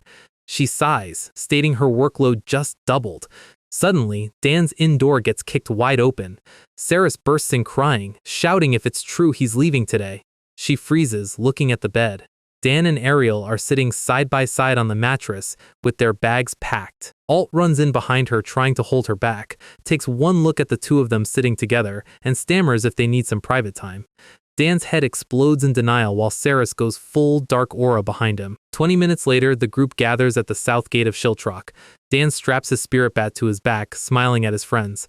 Alt steps up, saying it was a short run, but he's glad they fought together. Dan thanks them, saying he wouldn't have survived his first week without their help. Footsteps approach from behind, and Brian walks up, flanked by Mary, Veronica, and Aaron. Dan explains he needs to head to Astine immediately to track down dimensional magic. Veronica reaches into her coat and places a heavy golden crest token into Dan's palm. She explains her family lives in Astine, showing them this badge guarantees free housing and support. Dan nods, thanking her genuinely. Saris then looks at him with deadpan intensity and tells him that if he ever randomly decides to get married, he needs to come back for her. Dan just stands there in absolute confusion. The carriage driver calls out that the transport to Astine is departing. Brian nudges Mary forward. Dan turns to look at her. Mary turns her head away, crossing her arms and blushing furiously. She stammers, trying to form words, then yells that House Chadion always repays its debts, so he shouldn't get cocky. She adds that if he ever gets into trouble, she'll make a special exception to rescue him. Dan smiles softly, reaches over, and gives her drill pigtails a firm head pat. He laughs, telling her he'll definitely hold her to that promise. Mary freezes in total cognitive overload, holding her head. Brian grins beside her, asking if saying a simple thank you was really that hard. Mary tells Brian to shut up as the carriage starts rolling down the dirt road. Inside the covered wagon, Dan and Ariel sit across from each other. Dan leans back, waving out the back window with a huge grin on his face. The wooden wheels turn smoothly through the grass, and then, without warning, the entire carriage wheel snaps violently off the axle. The wagon flips over, and 3 seconds later, Dan is lying flat on his back in the dirt staring up at the clouds, muttering that this world really never gives him a break. Dan is trudging through the dark forest, carrying Ariel's entire heavy luggage set like an underpaid bellhop. A few hundred yards away, a woman stops her hands mid-air. Her fox ears twitch at the sound of approaching footsteps. Meet Betty, a tan-skinned fox girl sitting next to a giant brute who looks like he belongs in a PS2 tutorial. She's smooth, flirtatious, and runs a very organized wilderness robbery ring. Beside her is Moog, who has exactly 0 thoughts behind those eyes. A hyena guy named Snatch steps out of the bushes, grinning about a massive target walking straight toward them. Betty smiles, telling him to lay out the details. Night falls over the woods. Deep inside a dirt crater, Ariel is sitting all by herself in the dark. She's shivering, clutching her knees tight. She hears twigs snapping in the trees and tells herself not to panic, it's just a wild animal. She tells herself she's a high-tier mage who can incinerate a wolf pack with a single spell. She repeats that she isn't the same helpless child she used to be, because years ago, her parents stood under these exact trees, holding a lantern, telling a tiny red-haired girl to wait right there. They promised they'd be right back. They never came back. That specific trauma, the terrifying fear of being forgotten in the dark, hits her all over again. Tears spill down her cheeks until a flashlight beam hits her face, and Dan pops out from behind an oak tree carrying her bags. She looks up, her face covered in tears. Dan blinks, completely confused as to why she's crying. Ariel buries her face in her knees, yelling at him for taking so long, while Dan panics and apologizes for struggling with her luggage. 2 minutes later, Dan gives her a piggyback ride through the woods, carrying her staff and suitcase in one hand. Ariel buries her nose into his shoulder, asking softly if she's heavy. Dan smiles and says extremely. Ariel immediately starts hitting the back of his head while Dan yells that he was just kidding. He stops walking, rubbing his head, and notices a light flicking through the trees ahead. Someone set up a campfire. They step into the clearing, and Betty looks up from the fire with a predatory smile, asking what brings a cute young couple out this late. Snatch flashes his sharp hyena teeth, and Dan just stands there holding Ariel on his back, giving the most awkward wave in human history. Snatch stares at them with a wide, unsettling grin. Dan lowers Ariel to the ground, trying to play it cool. 10 minutes later, skewers of roasted meat are crackling over the open fire.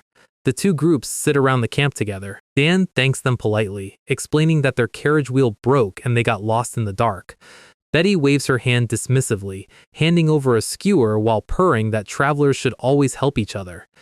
Dan takes the meat, glowing with gratitude. He offers it to Ariel, but Ariel gives it a deadpan glare and politely declines. She smells a trap from a mile away. Betty rests her chin on her hand, eyeing Dan like a main course.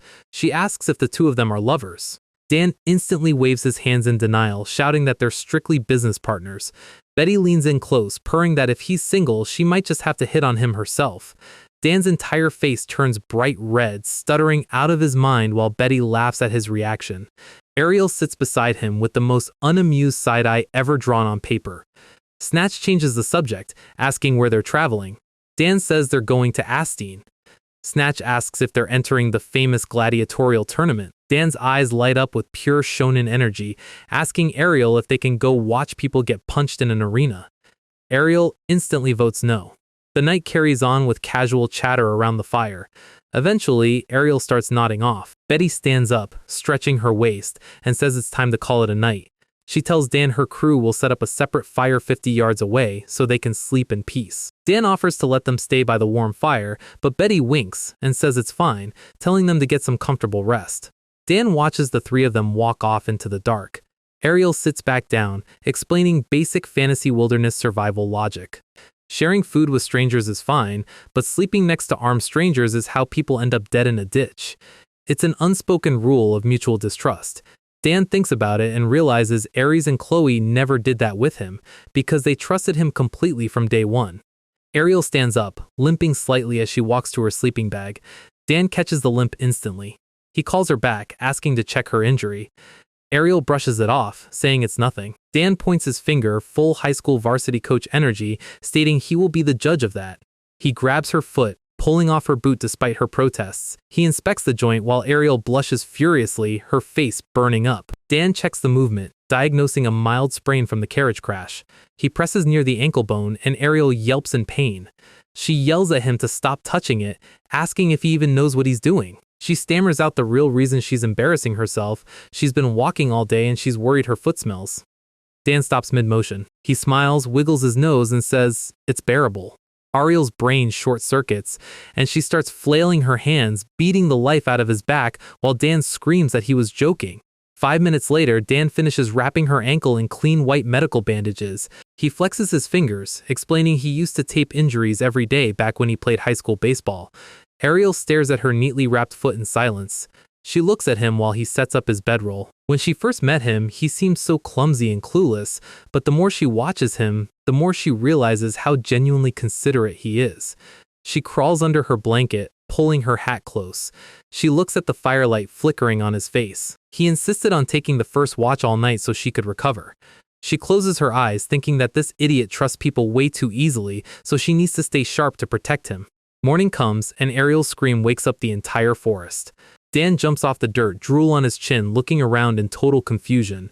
Ariel is standing over her open suitcase, looking horrified. Dan stammers, asking what happened. He thought she was taking the second watch. Their entire camp is trashed.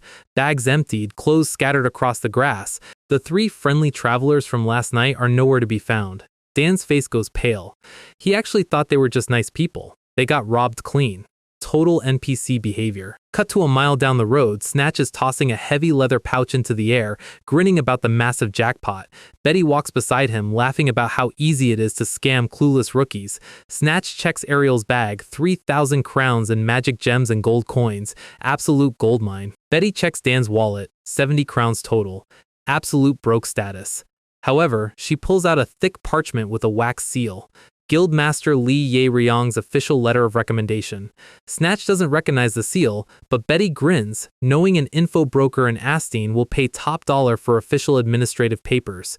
Snatch then looks back at Moog, who has been walking behind them trembling like a leaf. Betty asks what's wrong with him. Snatch says he told Moog to grab Dan's baseball bat while he was sleeping, but Moog came back empty-handed and hasn't stopped shaking since. Moog stammers out one word, monster. Betty blinks, asking what he's talking about. Moog squeezes his arms tight, terrified. Flashback to last night, Moog reached into the dark to grab the spirit bat, and the dokkaebi flame entity opened a massive spectral maw with razor teeth, roaring silently right into his face. Snatch and Betty stare at Moog with the most deadpan, unamused faces imaginable. Betty tilts her head, asking if a haunted club sells for more on the black market. Absolute criminal mindset. Morning after the robbery, and Ariel is pouting so hard her cheeks look like they're about to pop. Dan is sweating beside her, trying to play it cool. He tries to cheer her up, saying it's fine and they can always earn more money. Ariel glares at him, reminding him that 3,000 crowns was 100 days of luxury housing and meals. Dan immediately drops into a full vertical headstand on the grass, apologizing for his entire existence. Ariel sits down, unfolding their paper map. Dan sits up, noting that at least they still have the map. He asks how her sprained ankle is feeling. Ariel touches her wrapped boot, saying she can walk if they go slow. The real issue is, they don't have a compass anymore. Dan asks about the golden compass she used to track him down earlier. Ariel closes her eyes, admitting that compass was meant to track her destined hero, and the moment she found Dan, it permanently stopped pointing anywhere. Dan holds his head in despair, realizing they have zero navigation tools. Asteen is miles away, and walking blindly through a giant forest is a speedrun to becoming monster bait. He sighs, picking up her suitcase as they start walking down the dirt trail. 10 minutes later, Dan points at some bright red berries, asking if they can eat them. Ariel gives him a deadpan look, poisonous. Dan inspects some giant red mushrooms on a tree trunk, also lethal. At sunset, Dan decides to set up camp, frantically rubbing 2 sticks together on a wooden plank to make fire manually. Ariel walks up, snaps her fingers, and summons a high-tier magic flame circle over the wood in half a second. Dan's soul officially leaves his body. An hour later, a pot of stew is bubbling over the campfire. Ariel takes a sip from a wooden bowl, and her eyes light up. It's actually amazing. She compliments him, surprised he can cook. Dan smiles, explaining he spent months surviving in the wilderness with Aries and Chloe. Ariel tilts her head, asking who Aries and Chloe are. Dan looks at the fire, explaining they're the ones who saved his life when he first fell into this world. She asks where they are now. Dan admits they had an urgent imperial summons and had to leave him a message before departing. Ariel slams her bowl down, furious that they left him alone in the land of the dead. Dan tries to calm her down, saying they had their reasons. Ariel's eyes narrow sharp. She looks him dead in the eye, slams her hands onto her knees, and shouts that no matter how urgent it was, she would never leave him behind. Dan blinks, completely caught off guard by the intensity in her voice. Ariel turns her head, blushing slightly. Dan looks at her, realizing she genuinely believes he's the chosen hero from her master's prophecy. He leans forward, asking what happens if he isn't the hero she's looking for. Ariel stammers that there's no way he isn't. Dan looks at her quietly, stating that if he gets a single chance to return to South Korea, he will take it every single time, leaving this world behind. He asks if she would still help him if she knew he was just going to leave. He glances at her oversized witch hat, noticing how tightly she holds onto it. Ariel asks how he knew it belonged to her master. Dan says she jumped out of the sky without hesitation during the troll fight just to save that hat. He tells her that looking up to a mentor is a great thing, but she doesn't have to force herself to live out a life someone else wrote for her. If the only reason she's following him is because a magic compass pointed at him, she should reconsider. Ariel looks down at the dirt in silence. Dan gets up, telling her he's taking the first sleep shift and to wake him when it's time to swap. He turns his back, adding that if she decides to walk away, he won't blame her. The fire crackles in the quiet woods. Ariel sits alone, tracing the wooden frame of her broken compass. Dan lies under his blanket, fast asleep. Ariel looks at his sleeping face, clutching the compass tight in her hands. Dan opens one eye slightly, watching her through the dark. Night passes over the mountains. Next morning, Dan wakes up to a delicious aroma floating through the air. He sits up, rubbing his eyes. Ariel is standing over the campfire, stirring a fresh pot of stew with a ladle. She looks over, asking if he's awake. Dan asks why she didn't wake him up for watch duty. Ariel turns her head, saying he looked exhausted and one day off won't kill him.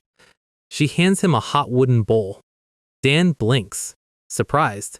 She tells him to eat while it's hot. Then she crosses her arms, her face flushing red, yelling that he shouldn't get the wrong idea. She isn't helping him just because of her master's prophecy. She has her own reasons for staying by his side now. Whatever he decides to do, she's going to back him up until the end. Dan looks at her, smiles warmly, and thanks her, taking a massive gulp of the stew, and instantly spews a literal flamethrower stream of hot liquid straight into her face. Dan coughs violently, screaming that it tastes like toxic battery acid and asking what on earth she put in the pot. Ariel stands there, stew dripping off her nose, her eyes glowing with apocalyptic blue magic as she casts Judging Hammer of Heaven to call down an orbital lightning strike on his exact location. Dan is rolling across the grass, screaming that she almost killed him. A lightning crater is smoking 2 feet away from his boots. Ariel is pouting with a dark demonic aura, furious that her first attempt at cooking got rejected. Dan gives her a deadpan look. He points at the smoking crater, asking if she seriously tried to incinerate him over bad soup. Ariel's face turns dark red. She almost did. She grabs her suitcase and starts stomping down the trail ahead of him. Dan catches up, carrying the heavy load again. Up ahead on the main dirt road, they spot a horse-drawn supply cart. The left wheel is completely stuck inside a deep mud trench. The middle-aged driver is scratching his head in frustration. Dan calls out to him, walking over. Ariel grabs his sleeve, warning him that this could be another bandit trap.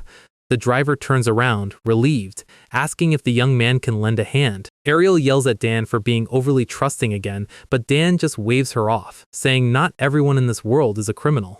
Dan walks up to the wooden cart, grabs the side frame with one hand, and effortlessly lifts the entire multi-ton supply wagon straight out of the mud trench like it's made of cardboard. The driver gasps in absolute shock, calling him a lifesaver. Dan looks closely at the driver's face, and his brain short-circuits because this guy looks 100% identical to his middle school baseball coach from Korea. Dan stammers, shaking it off as a weird fantasy world coincidence. He asks the coach lookalike for directions to Astine. Ariel stands behind him with her eyes narrowed, inspecting the driver. A middle-aged man traveling alone through a forest with heavy cargo and no guards is extremely suspicious. 5 minutes later, both of them are sitting comfortably on the back of the wagon while the horse pulls them down the road. Dan grins at Ariel, boasting that good deeds always pay off. Ariel just turns her head away, annoyed that he was right. The driver laughs, saying he was heading to Astine anyway and welcomes the company. Dan sits back, relieved they don't have to walk 30 miles on foot. The cart bounces smoothly along the dirt trail. Ariel pulls an old leather spellbook out of her bag and opens it. Dan peeks over her shoulder, asking what she's reading. She tells him it's a high-tier magic manual.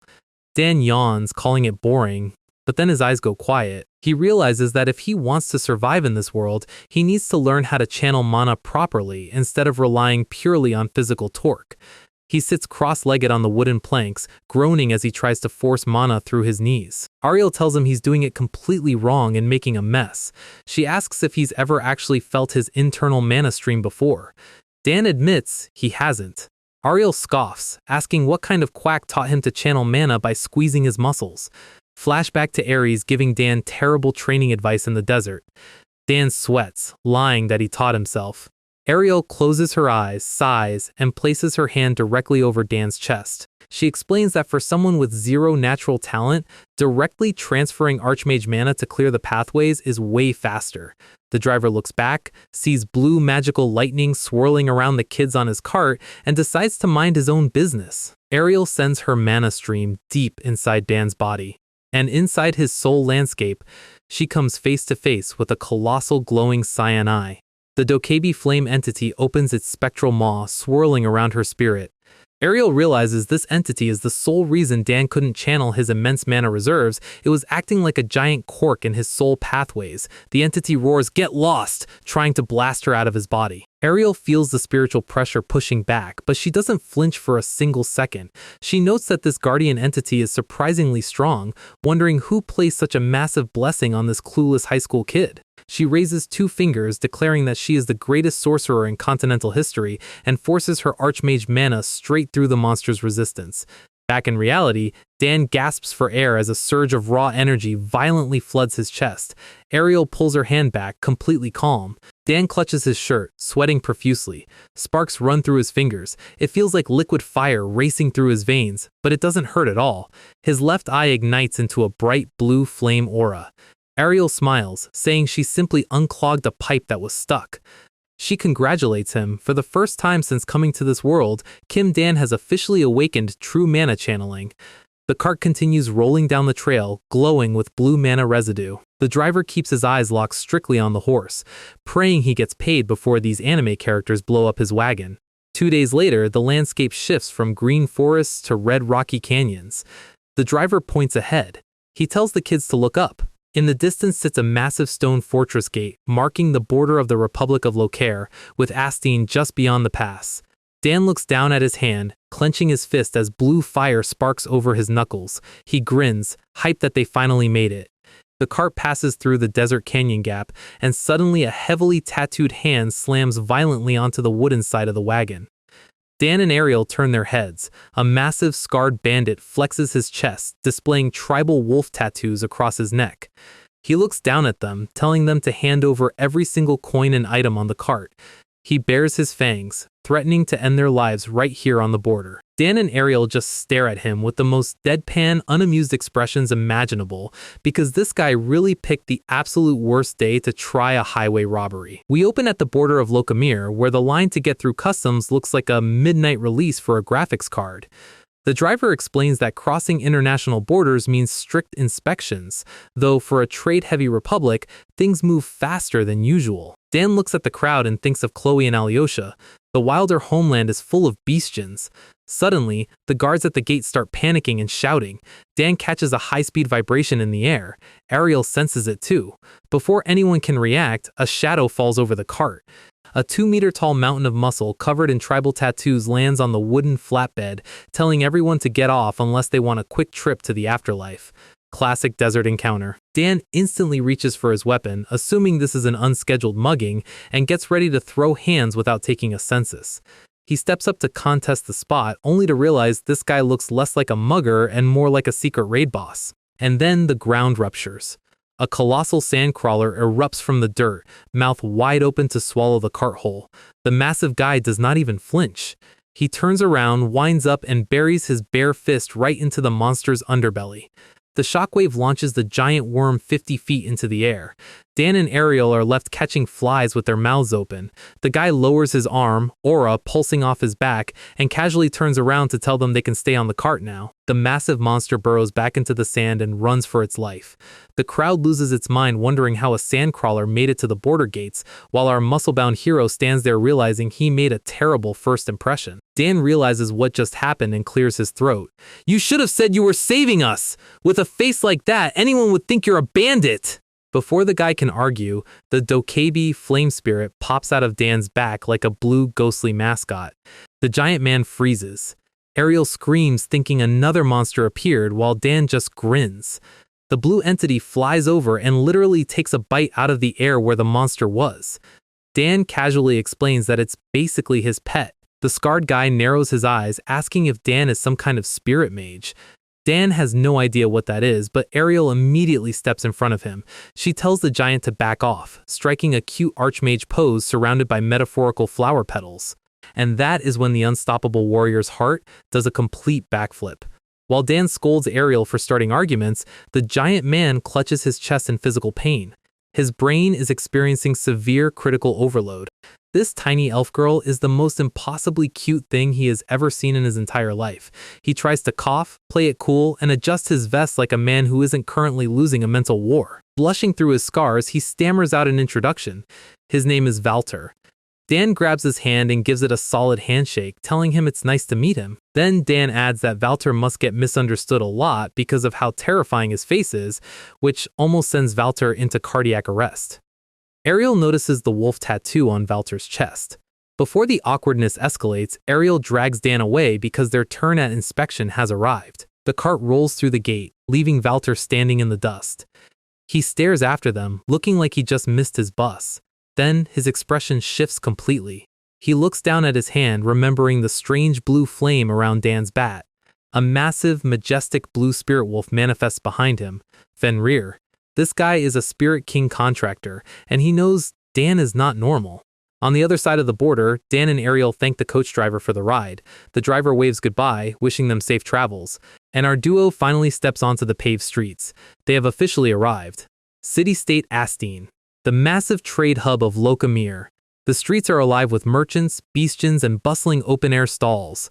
Guards stroll the perimeters while citizens go about their day. Dan Ishipt heading straight for the Prophet's Temple to get his dimensional ticket home. They arrive at the Grand Stone Temple. And then Ariel opens her luggage and lets out a scream that shakes the neighborhood.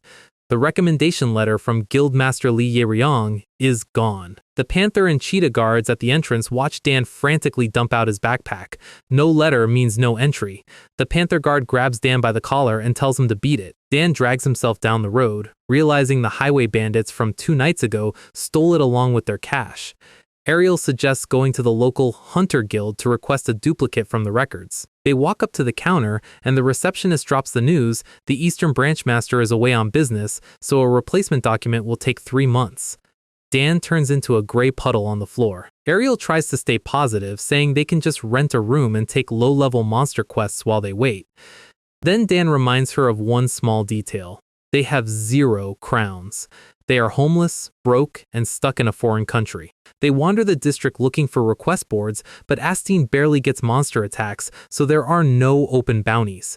Dan sits on a crate, accepting his new life as a street beggar, until 3 figures walk right past him in the alley. Betty, Snatch, and Moog. The exact 3 thieves who robbed them. The universe just handed him a target. We start at absolute maximum speed. Betty and Snatch are vaulting over fruit stands and knocking over pedestrians like their lives depend on it. Betty screams in complete terror, asking how out of a city of millions they ran into him. Right behind them, Dan is sprinting with black silhouette demon energy, eyes glowing like a survival horror antagonist. Snatch yells that if that psycho catches them, they are getting turned into paste. He points toward a dark alleyway ahead. If they reach the gutter, they can vanish into the crowds. Footsteps echo down the stone corridor. Betty and Snatch are squeezed behind wooden crates, holding their mouths shut, trembling so hard their teeth rattle. Dan slowly walks past their hiding spot, a dark sinister smile plastered across his face, muttering that he can smell the stench of thieves. Betty looks like she is about to pass out from pure fear. Then a voice echoes from the main street. "Let go of me!" Dan stops. turns around, and walks out of the alley toward the commotion. Around the corner, a massive minotaur thug has a young girl pinned against the wall by her wrist. The bullman licks his lips, asking his boarkin buddy how much a high-grade target like her will fetch on the market. The victim is a helpless young ram girl in a pink dress, crying as she gets held down. She stammers that if he doesn't let her go, she will report him to the city guards. The minotaur's face twists into a terrifying grin. He bursts out laughing right in her face. "Report me? Miss, this is the gutter. Guards don't come down here." "Hey." Dan steps into the alleyway, resting his baseball bat over his shoulder. "Let her go and get lost. Now." The thugs look back, shocked that some rookie kid is intervening. The boar thug draws a dagger, yelling that he'll carve Dan up alive, and lunges forward with total killer intent. One panel later, the impact shakes the entire alley wall, dropping the minotaur onto his face with a giant swollen knot on his head. Dan turns back to the girl, blue mana sparking off his bat, casually asking if she's alright. She stares at him in complete awe, sunset light catching his silhouette like a knight in a storybook. She stammers out a thank you as her tears stop falling. Meanwhile, back in the hideout, Betty and Snatch collapse against the wall, catching their breath. Betty wheezes that she thought her life was over. Snatch looks around, suddenly realizing something is missing. Where is Moog? He vanished halfway through the chase. Betty shrugs, figuring he ran off on his own. What's the worst that could happen? Cut to Moog, who is currently strung up 30 feet in the air by glowing golden mana chains. Ariel sits on her suitcase below, turning his coin purse upside down. 5 copper coins tumble out. That is literally it. Moog nods pathetically, tears streaming down his chubby face. Ariel scowls, asking how he blew through 3,000 crowns in 2 days. Then her green eyes go completely cold. She taps his arm, igniting a purple magic crest on his skin. She tells him it's a high-level curse of agony. With one word, it will make his soul feel like it's burning from the inside out. She warns him not to try removing it, because tampering with it triggers instant death. Moog starts hyperventilating on the floor. Ariel casually folds her arms, telling him that if he returns everything his gang stole, she'll lift the curse. Moog screams that he will never run away and promises to bring it back. She orders him to meet at the Hunter Guild Inn tomorrow, and Moog nods like a bobblehead. He scrambles away into the night, sobbing hysterically. The second he disappears, Ariel smirks cutely. There is no such curse. She just hit him with a basic tracking marker. She sighs, grabbing her staff handle. Without proof, they can't arrest the gang, but as long as they get that recommendation letter back, nothing else matters. Suddenly, a voice calls her name. Dan walks up, saying he has been looking everywhere for her, and hiding behind his back is the little ram girl he just saved. Ariel gives them a confused look. Cut to a warm, lively tavern filled with music and drinking bestians. A goat bard plays the lute on top of a barrel while customers cheer. Dan is shoveling food into his mouth like he hasn't eaten in a week. The ram girl stares at the gold token sitting on the wooden table. It's the White Wolf family crest token given to Dan by Veronica. The girl places her hands together, eyes glowing, declaring that this must be fate. Ariel takes a sip from her mug and deadpans that normal people call it a coincidence. The girl giggles nervously, slightly embarrassed. She turns to Dan with genuine gratitude, saying that if he hadn't shown up, she would be in real danger right now. Dan rubs the back of his neck, admitting that because he stopped to help, they lost the thief who stole their stuff. The ram girl brightens up immediately, telling them that while they stay in Astine, she will cover all their food and lodging. Ariel tries to politely decline, but Dan instantly jumps out of his chair, asking if her house is far. She smiles, saying it's right around the corner with plenty of empty rooms. Night falls across the city. They arrive at the gates of a giant, hyper-luxurious palace mansion surrounded by gardens. A bare butler in a tuxedo walks down the stone stairs, bowing respectfully to the girl. He asks who the guests are, and she proudly announces they are her saviors. She turns around, pink petals magically appearing in the air, and introduces herself properly. Citrine Whitewool, 11th daughter of House Whitewool. Dan and Ariel's souls practically leave their bodies. She really is a billionaire noble. The screen turns dark red. A tattered war flag sways amidst smoke and burning stone ruins. A hulking figure clad in massive steel plate armor sits on a ruined fortress wall.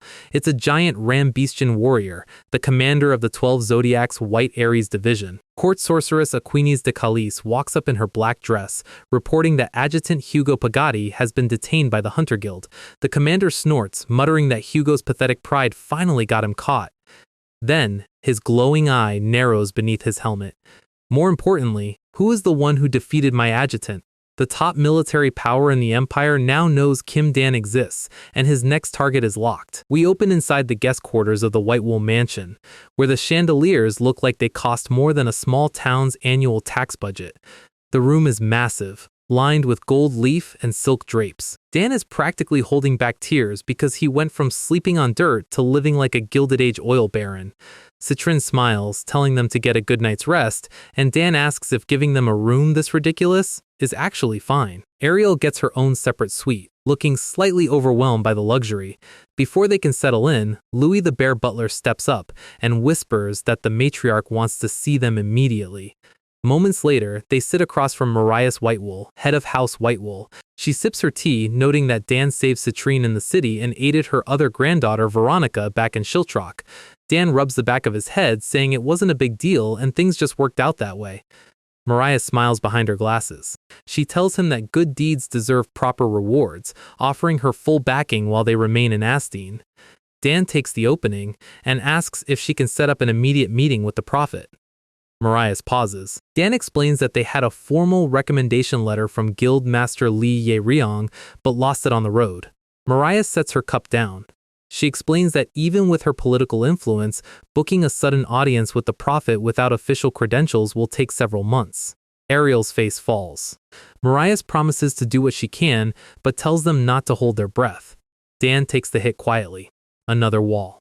Then, Mariah shifts the subject, asking for a favor in return for their stay. Dan asks what she needs. She wants Dan to act as Citrine's personal bodyguard whenever she leaves the estate. She mentions that Citrine is overly trusting and lacks basic self-preservation instincts. She offers extra pay, but Dan cuts her off, saying free rent and food is already more than enough. Moria smiles. She likes people who don't play political games. Ariel lets out a tired sigh at Dan's habit of taking on extra work for zero profit. The next morning, Dan is out on the scorched city streets wearing a hooded cloak, sweltering in the desert heat. Citrine walks beside him in her silk dress, casually mentioning she is used to the climate. She looks around, asking where Ariel went. Dan explains that Ariel headed off to the Hunter Guild to collect their stolen property from the bandit gang. Citrine pouts, wishing Ariel had come along so they could hang out. Dan keeps his eyes moving. As they turn down a side street, the wealthy architecture disappears, replaced by run-down stone alleys and shady figures watching from the shadows. Citrine notes that the atmosphere here is completely different from her neighborhood. She says people look down on this area and call it the slums, but she disagrees. The people here just never got the same starting hand in life. Dan asks where they are actually going. She spins around with a bright smile, pointing to a large stone building ahead, the Astine Private Orphanage. Dan blinks in surprise. He leans against a nearby wall while Citrine goes over to greet the kids playing in the dirt yard. Children run around laughing, completely unfazed by their surroundings. Citrine sits right on the ground, letting the kids crowd around her. Suddenly, a tiny voice speaks up right next to Dan's knee. A little mouse girl with giant rounded ears looks up at his cloak, asking if he's a hunter. Dan adjusts his hood, showing his copper rank badge, and confirms it. Her eyes light up like Christmas tree decorations as she announces her dream is to become a hunter too. Dan crouches down, patting her gray head, and asks why she wants that job. She throws a tiny fist in the air, saying hunters save people from monsters, so she trains every single day. Dan smiles. He tells her she's going to do great, and she beams with pride. Behind them, Citrine calls out for Luna to come give her a hug. Citrine opens her arms waiting for the affection, and Luna completely ignores her, running straight past to hug an older volunteer girl who just walked out the door. Citrine gets left hanging in full HD. Dan watches the kids play, and Citrine walks over, looking at the yard with a soft expression. She says coming here reminds her of something people lose when they fight to survive every day. Hope. She explains that every orphanage in Astine was actually established in secret by her grandmother, Marias. Marias funds all of them out of her own pocket without taking public credit. Citrine whispers that her grandmother really is a wonderful person. Dan grins, telling Citrine that both she and her grandmother are amazing. Citrine's entire face turns bright red. She panics, waving her arms, stammering that it's purely a financial investment to build human resources for the family business. Dan laughs, watching the short-haired volunteer girl carry 2 orphans on her shoulders. His smile slowly fades. He remembers his own past on Earth, growing up in Sangdon Temple with Monk and his sister Yenna. If Monk hadn't taken them in, they would have grown up in a place just like this. It has already been a full year since he was banished into this world, and then his eyes focus on the volunteer girl's face. Citrine keeps rambling to cover her embarrassment, but Dan isn't listening anymore. He pushes past her, his boots dragging through the sand. Citrine calls his name, confused. Dan steps directly up to the volunteer girl and forcefully clamps his hand around her wrist. The little mouse girl gasps. Dan's chest heaves.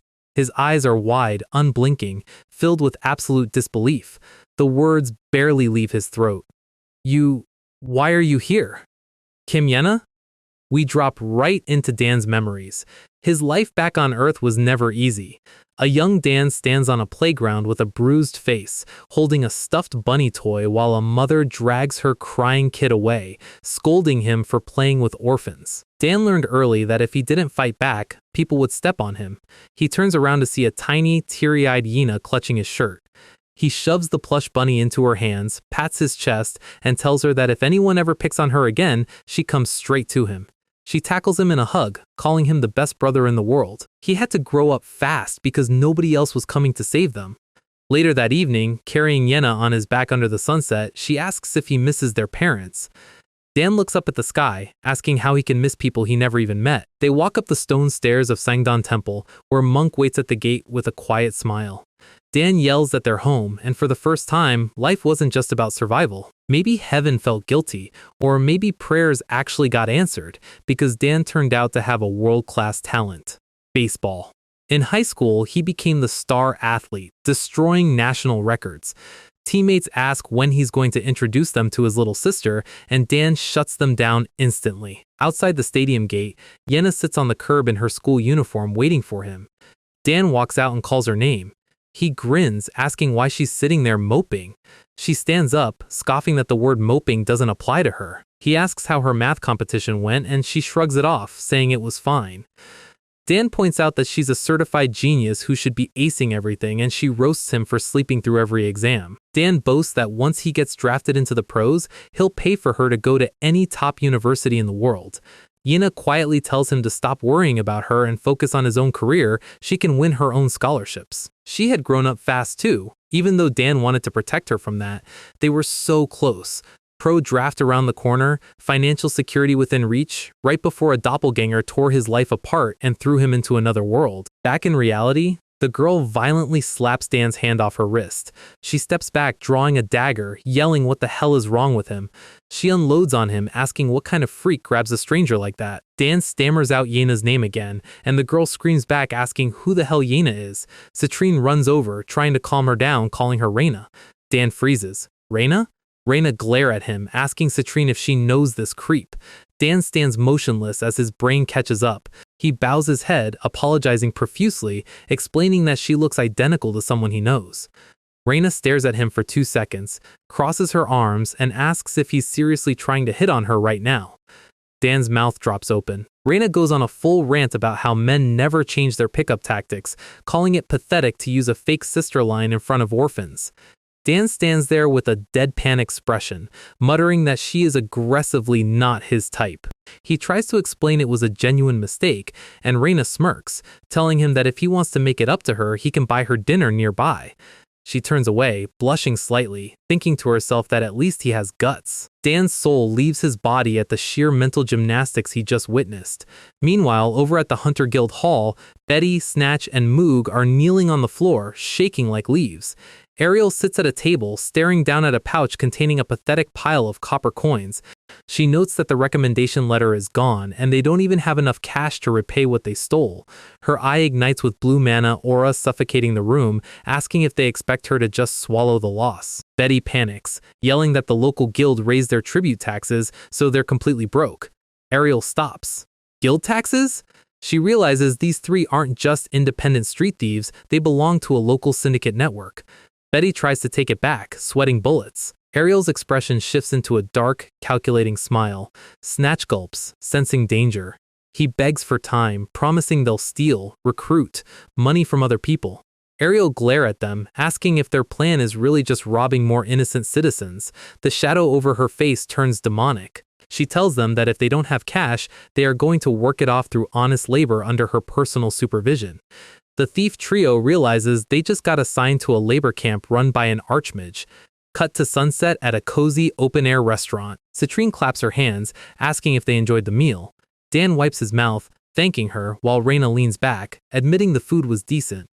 Reina smirks at Dan, saying that if he wants to win her over, he should pay for the meal himself next time. Dan grips his fist, veins popping on his forehead, yelling for the 10th time that he is not trying to date her. Then, Dan senses someone approaching. Ariel walks down the street carrying her staff, calling out to him. Dan waves, explaining they just grabbed a quick bite, and Ariel deadpans, asking why they ate without her. Ariel stops, looking at Reina.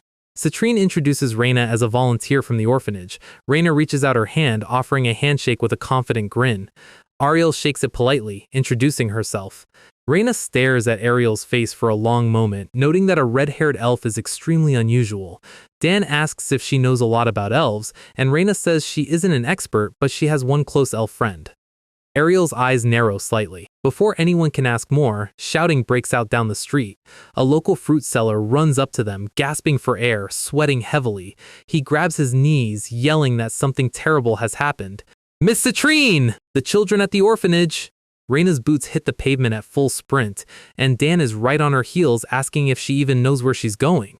She yells back that they're heading straight for the Thieves Guild. She mentions rumors of slave trade running rampant in Astine, and the only scumbags in the city pulled low enough to kidnap orphans are the ones wearing that skull mark. Cut inside the hideout where Captain Sherry is asking if raiding a White Wool-sponsored orphanage was really a smart move. On the couch sits Boss Fessler, a massive snow leopard wilder looking like a final boss from a fighting game. Sherry worries the nobles won't just sit by. Fessler flashes his fangs, telling her she overthinks everything. He scoffs, asking if she genuinely thinks high and mighty nobles care about missing street kids. He calls it cleaning up street trash and giving those kids a new purpose. He adds that the nobles are way too distracted preparing for the gladiatorial tournament to notice. Plus, he grins, he has an ace up his sleeve. In a way, we're acting on orders from the White Sheep. File that detail away. Meanwhile, at the White Wool Mansion, noble advisors are panicking because their tournament fighter retired last year. They still haven't found a replacement, and if their rivals win, Astine gets handed to the Empire on a silver platter. Suddenly, Citrine slams the doors open. Lady Marias turns around slowly, while Citrine stands there breathing heavily, demanding to know what is going on with the orphanage. Back at the Thieves Guild fortress, Dan looks at the massive stone compound and notes these guys aren't hiding in sewers, they own the alleyways. Reina draws her blade, telling Dan this has nothing to do with him, so he should turn back. Dan gives her a flat look. He unsheathes his bat, saying he isn't abandoning kids, and he sure isn't letting her walk in alone. Reina blushes, caught off guard by his stubbornness. She reaches over and unbuckles his copper hunter badge, telling him to keep it hidden so they don't know he's a licensed hunter. She warns him to watch his own back, and then Dan walks up and kicks the front door completely off its iron hinges. The door guard looks through the spy hatch just in time to see a massive wooden slab flying directly into his nose. The entire entrance shatters into splinters. The impact launches 3 guards into the wall, while Dan steps through the dust, left eye glowing with blue fire. Upstairs, Fessler and Sherry hear the explosion rocking the lower floor. Reina steps inside behind Dan, low-key shocked that his idea of stealth is breaching like SWAT. Surrounding thugs pull their knives, shouting in confusion. Reina tells Dan to stay sharp, and a bearkin thug yells asking if these two lost their minds. The thugs charge, and Dan doesn't even bother taking off his cloak. A panicking lackey bursts into Fessler's room, sweating bullets. Fessler asks if an entire army just invaded, and the lackey stammers that it's actually only 2 people.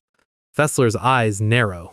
2 people. He stands up, asking what kind of suicidal idiots barged into his house. Downstairs, stone tiles are literally cratered beneath broken bodies. Reina lands gracefully on her feet, watching Dan clear out half the room with 0 effort. She stares at his back, realizing his combat power is completely absurd for a rookie.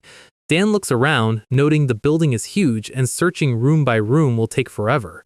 He suggests splitting up to cover ground. Reina asks if he's sure he'll be fine on his own, and Dan tells her not to worry about him. Reina tells him to focus on finding clues and sprints up the grand staircase. Dan watches her go, thinking that even if she acts tough, looking at Yina's face makes it impossible not to worry. Upstairs, Reina turns into a complete blender.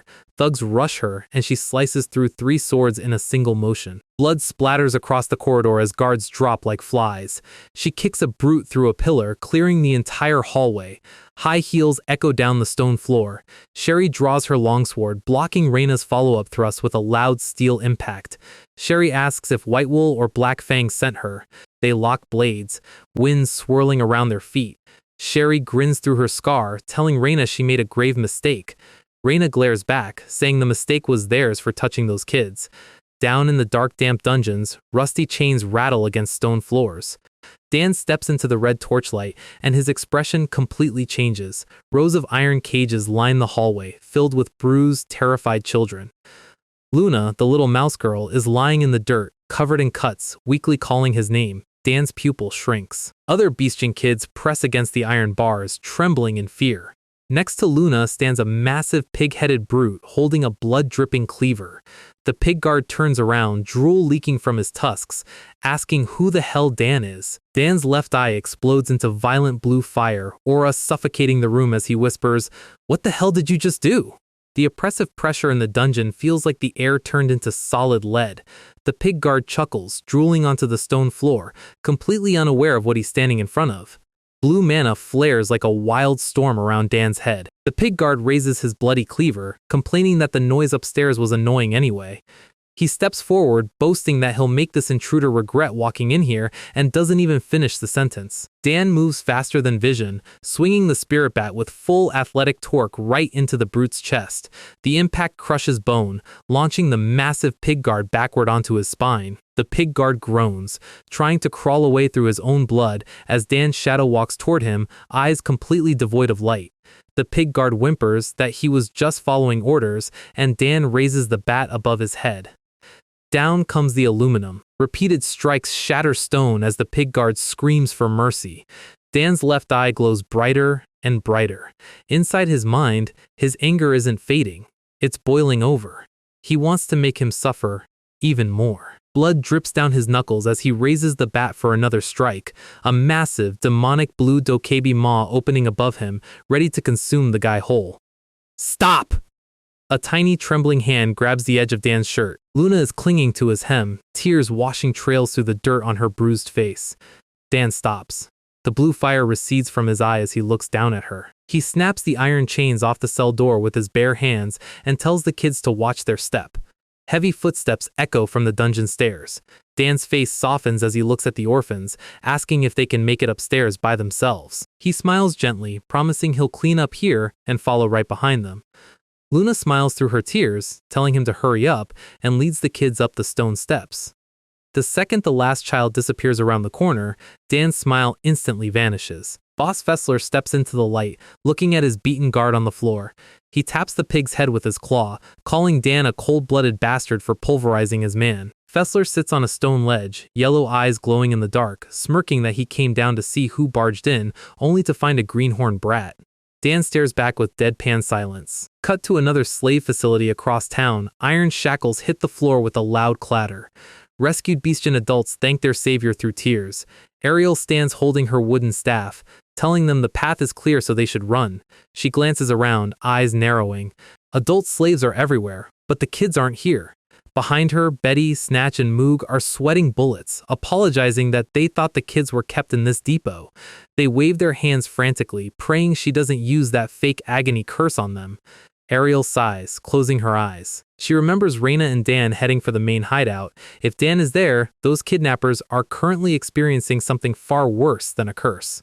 Back in the dungeon, Dan asks Fessler who the hell he is. Fessler grabs his beaten pig guard by the neck, scoffing at the question. He slams his massive leopard tail against the ground, shockwaves cracking the floor. He roars, calling Dan an arrogant little shit for stealing his merchandise.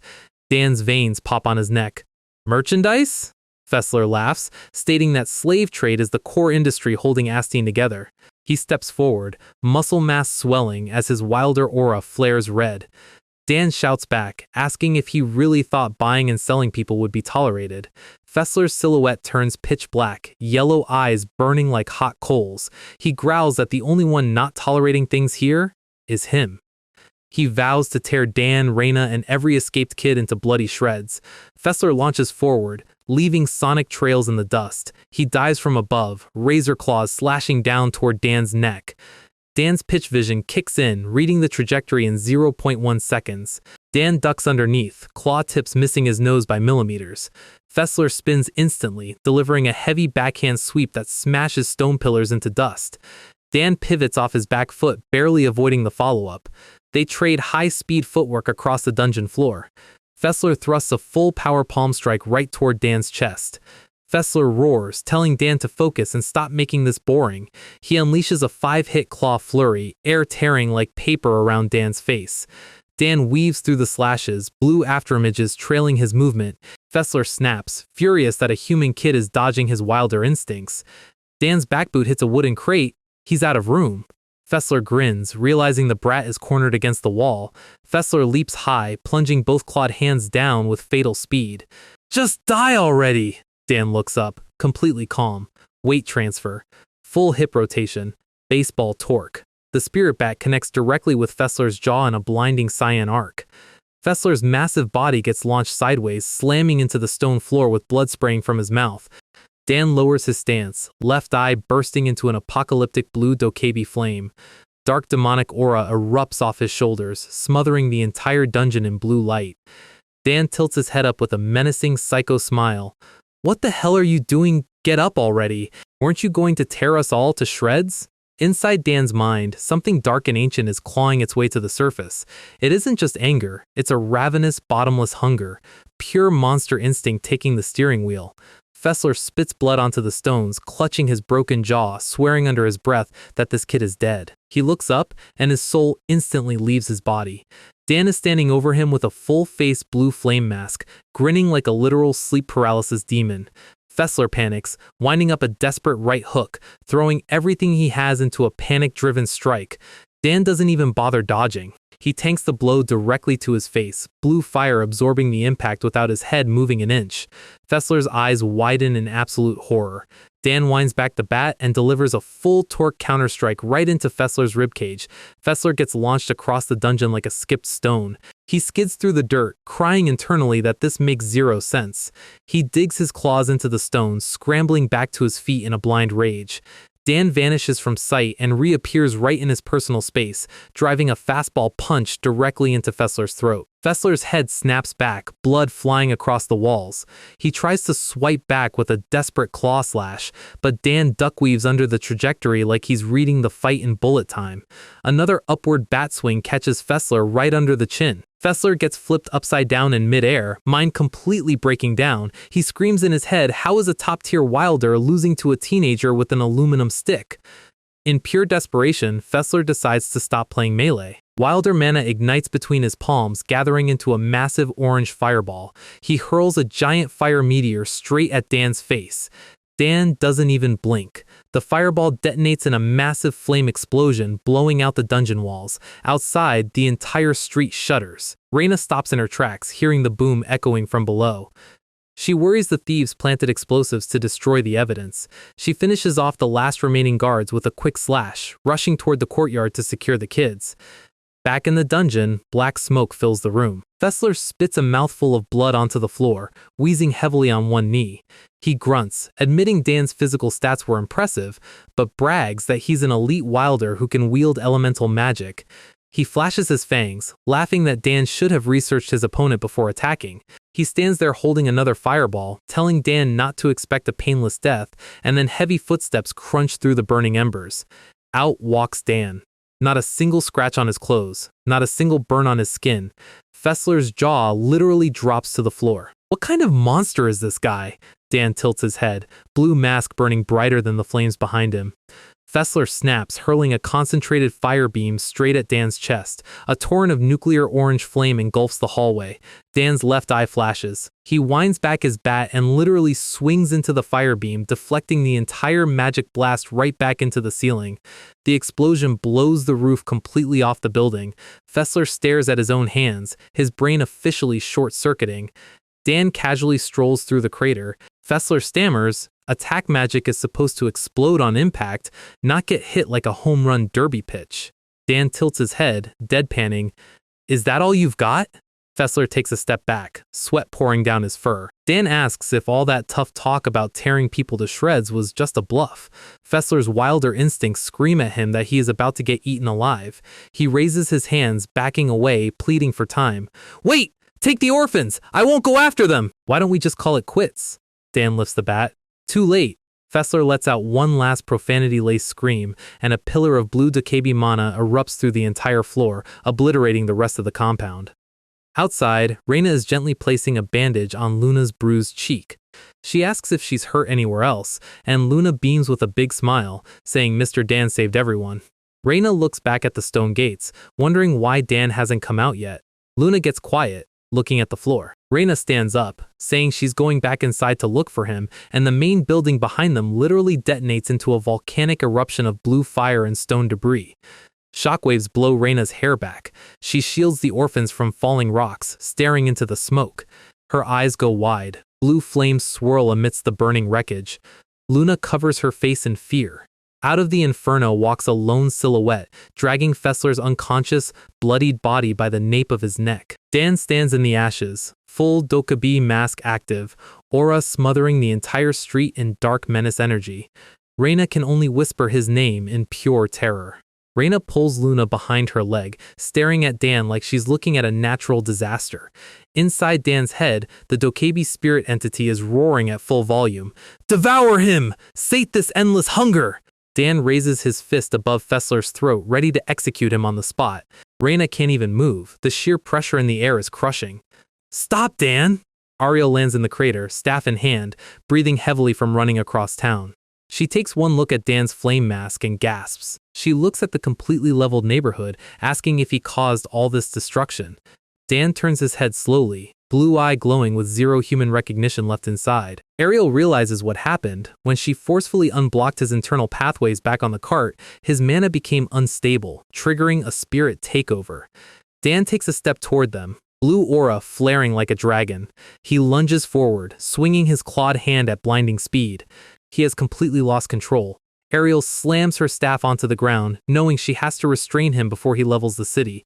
Golden magic circles expand under her feet. Heavenly binding chains!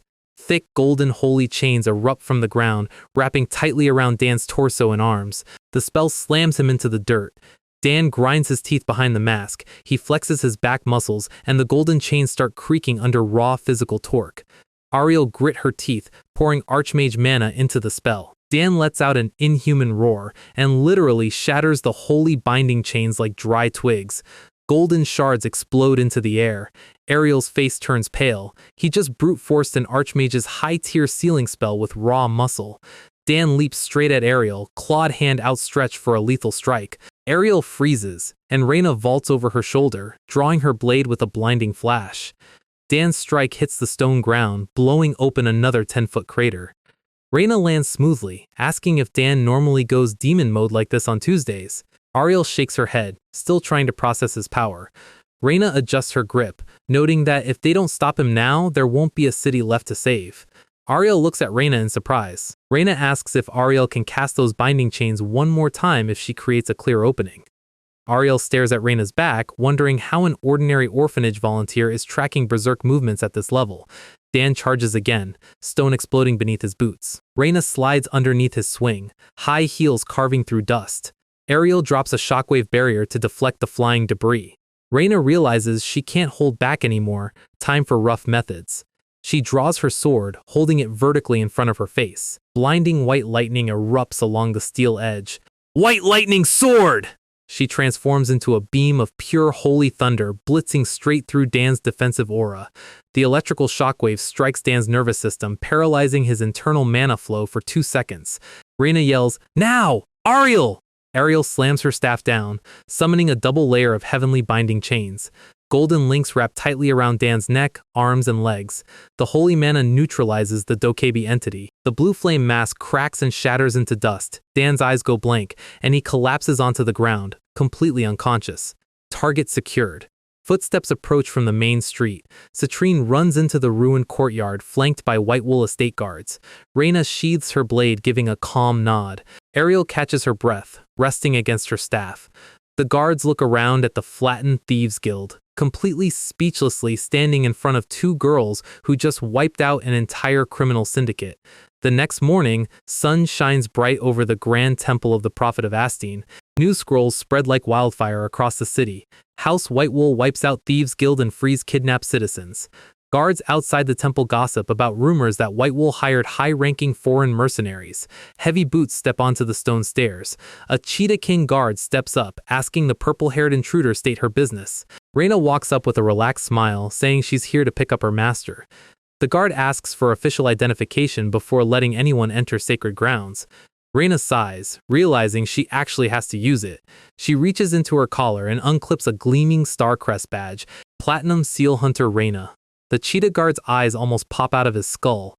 A national asset rank hunter. He bows instantly, stammers out an apology, and offers to check inside right away. Reina giggles, saying there's no need, she's already coming out. A gorgeous blonde elf woman in an elegant white dress runs down the temple stairs, yelling Reina's name. She tackles Reina into a chaotic gling hug, squealing about how touched she is. Reina shoves her master's face away with a deadpan look, telling her to get off because it's embarrassing. This is Nielis, an official mithril seal hunter, one of the absolute strongest beings on the planet. Nielis winks cutely, looking like a teenager despite being centuries old. Reina admits that a few things happened while she was away. Nielis points a finger, giggling that the Thieves Guild raid was definitely her doing. Reina scowls, admitting she's terrified of getting scolded by Guildmaster Li Yeryong again, then mutters that she met someone interesting. Nielis stops, looking back with sharp curiosity. She teases if the guy is handsome, and Reina blushes, yelling it's nothing like that. Reina's face turns serious as she asks if a spirit entity can ever completely break free and hijack its contractor's body. Nielis tilts her head, saying spirits usually just sulk, but a full mental takeover is almost unheard of. Nielis narrows her eyes thoughtfully. She pouts cutely, saying she's jealous that her favorite disciple cares so much about some random guy. Then Nielis smiles mysteriously, revealing she received an emergency summons from the capital and has to leave Astine immediately, wishing she could have met this Kim Dan at least once before departing.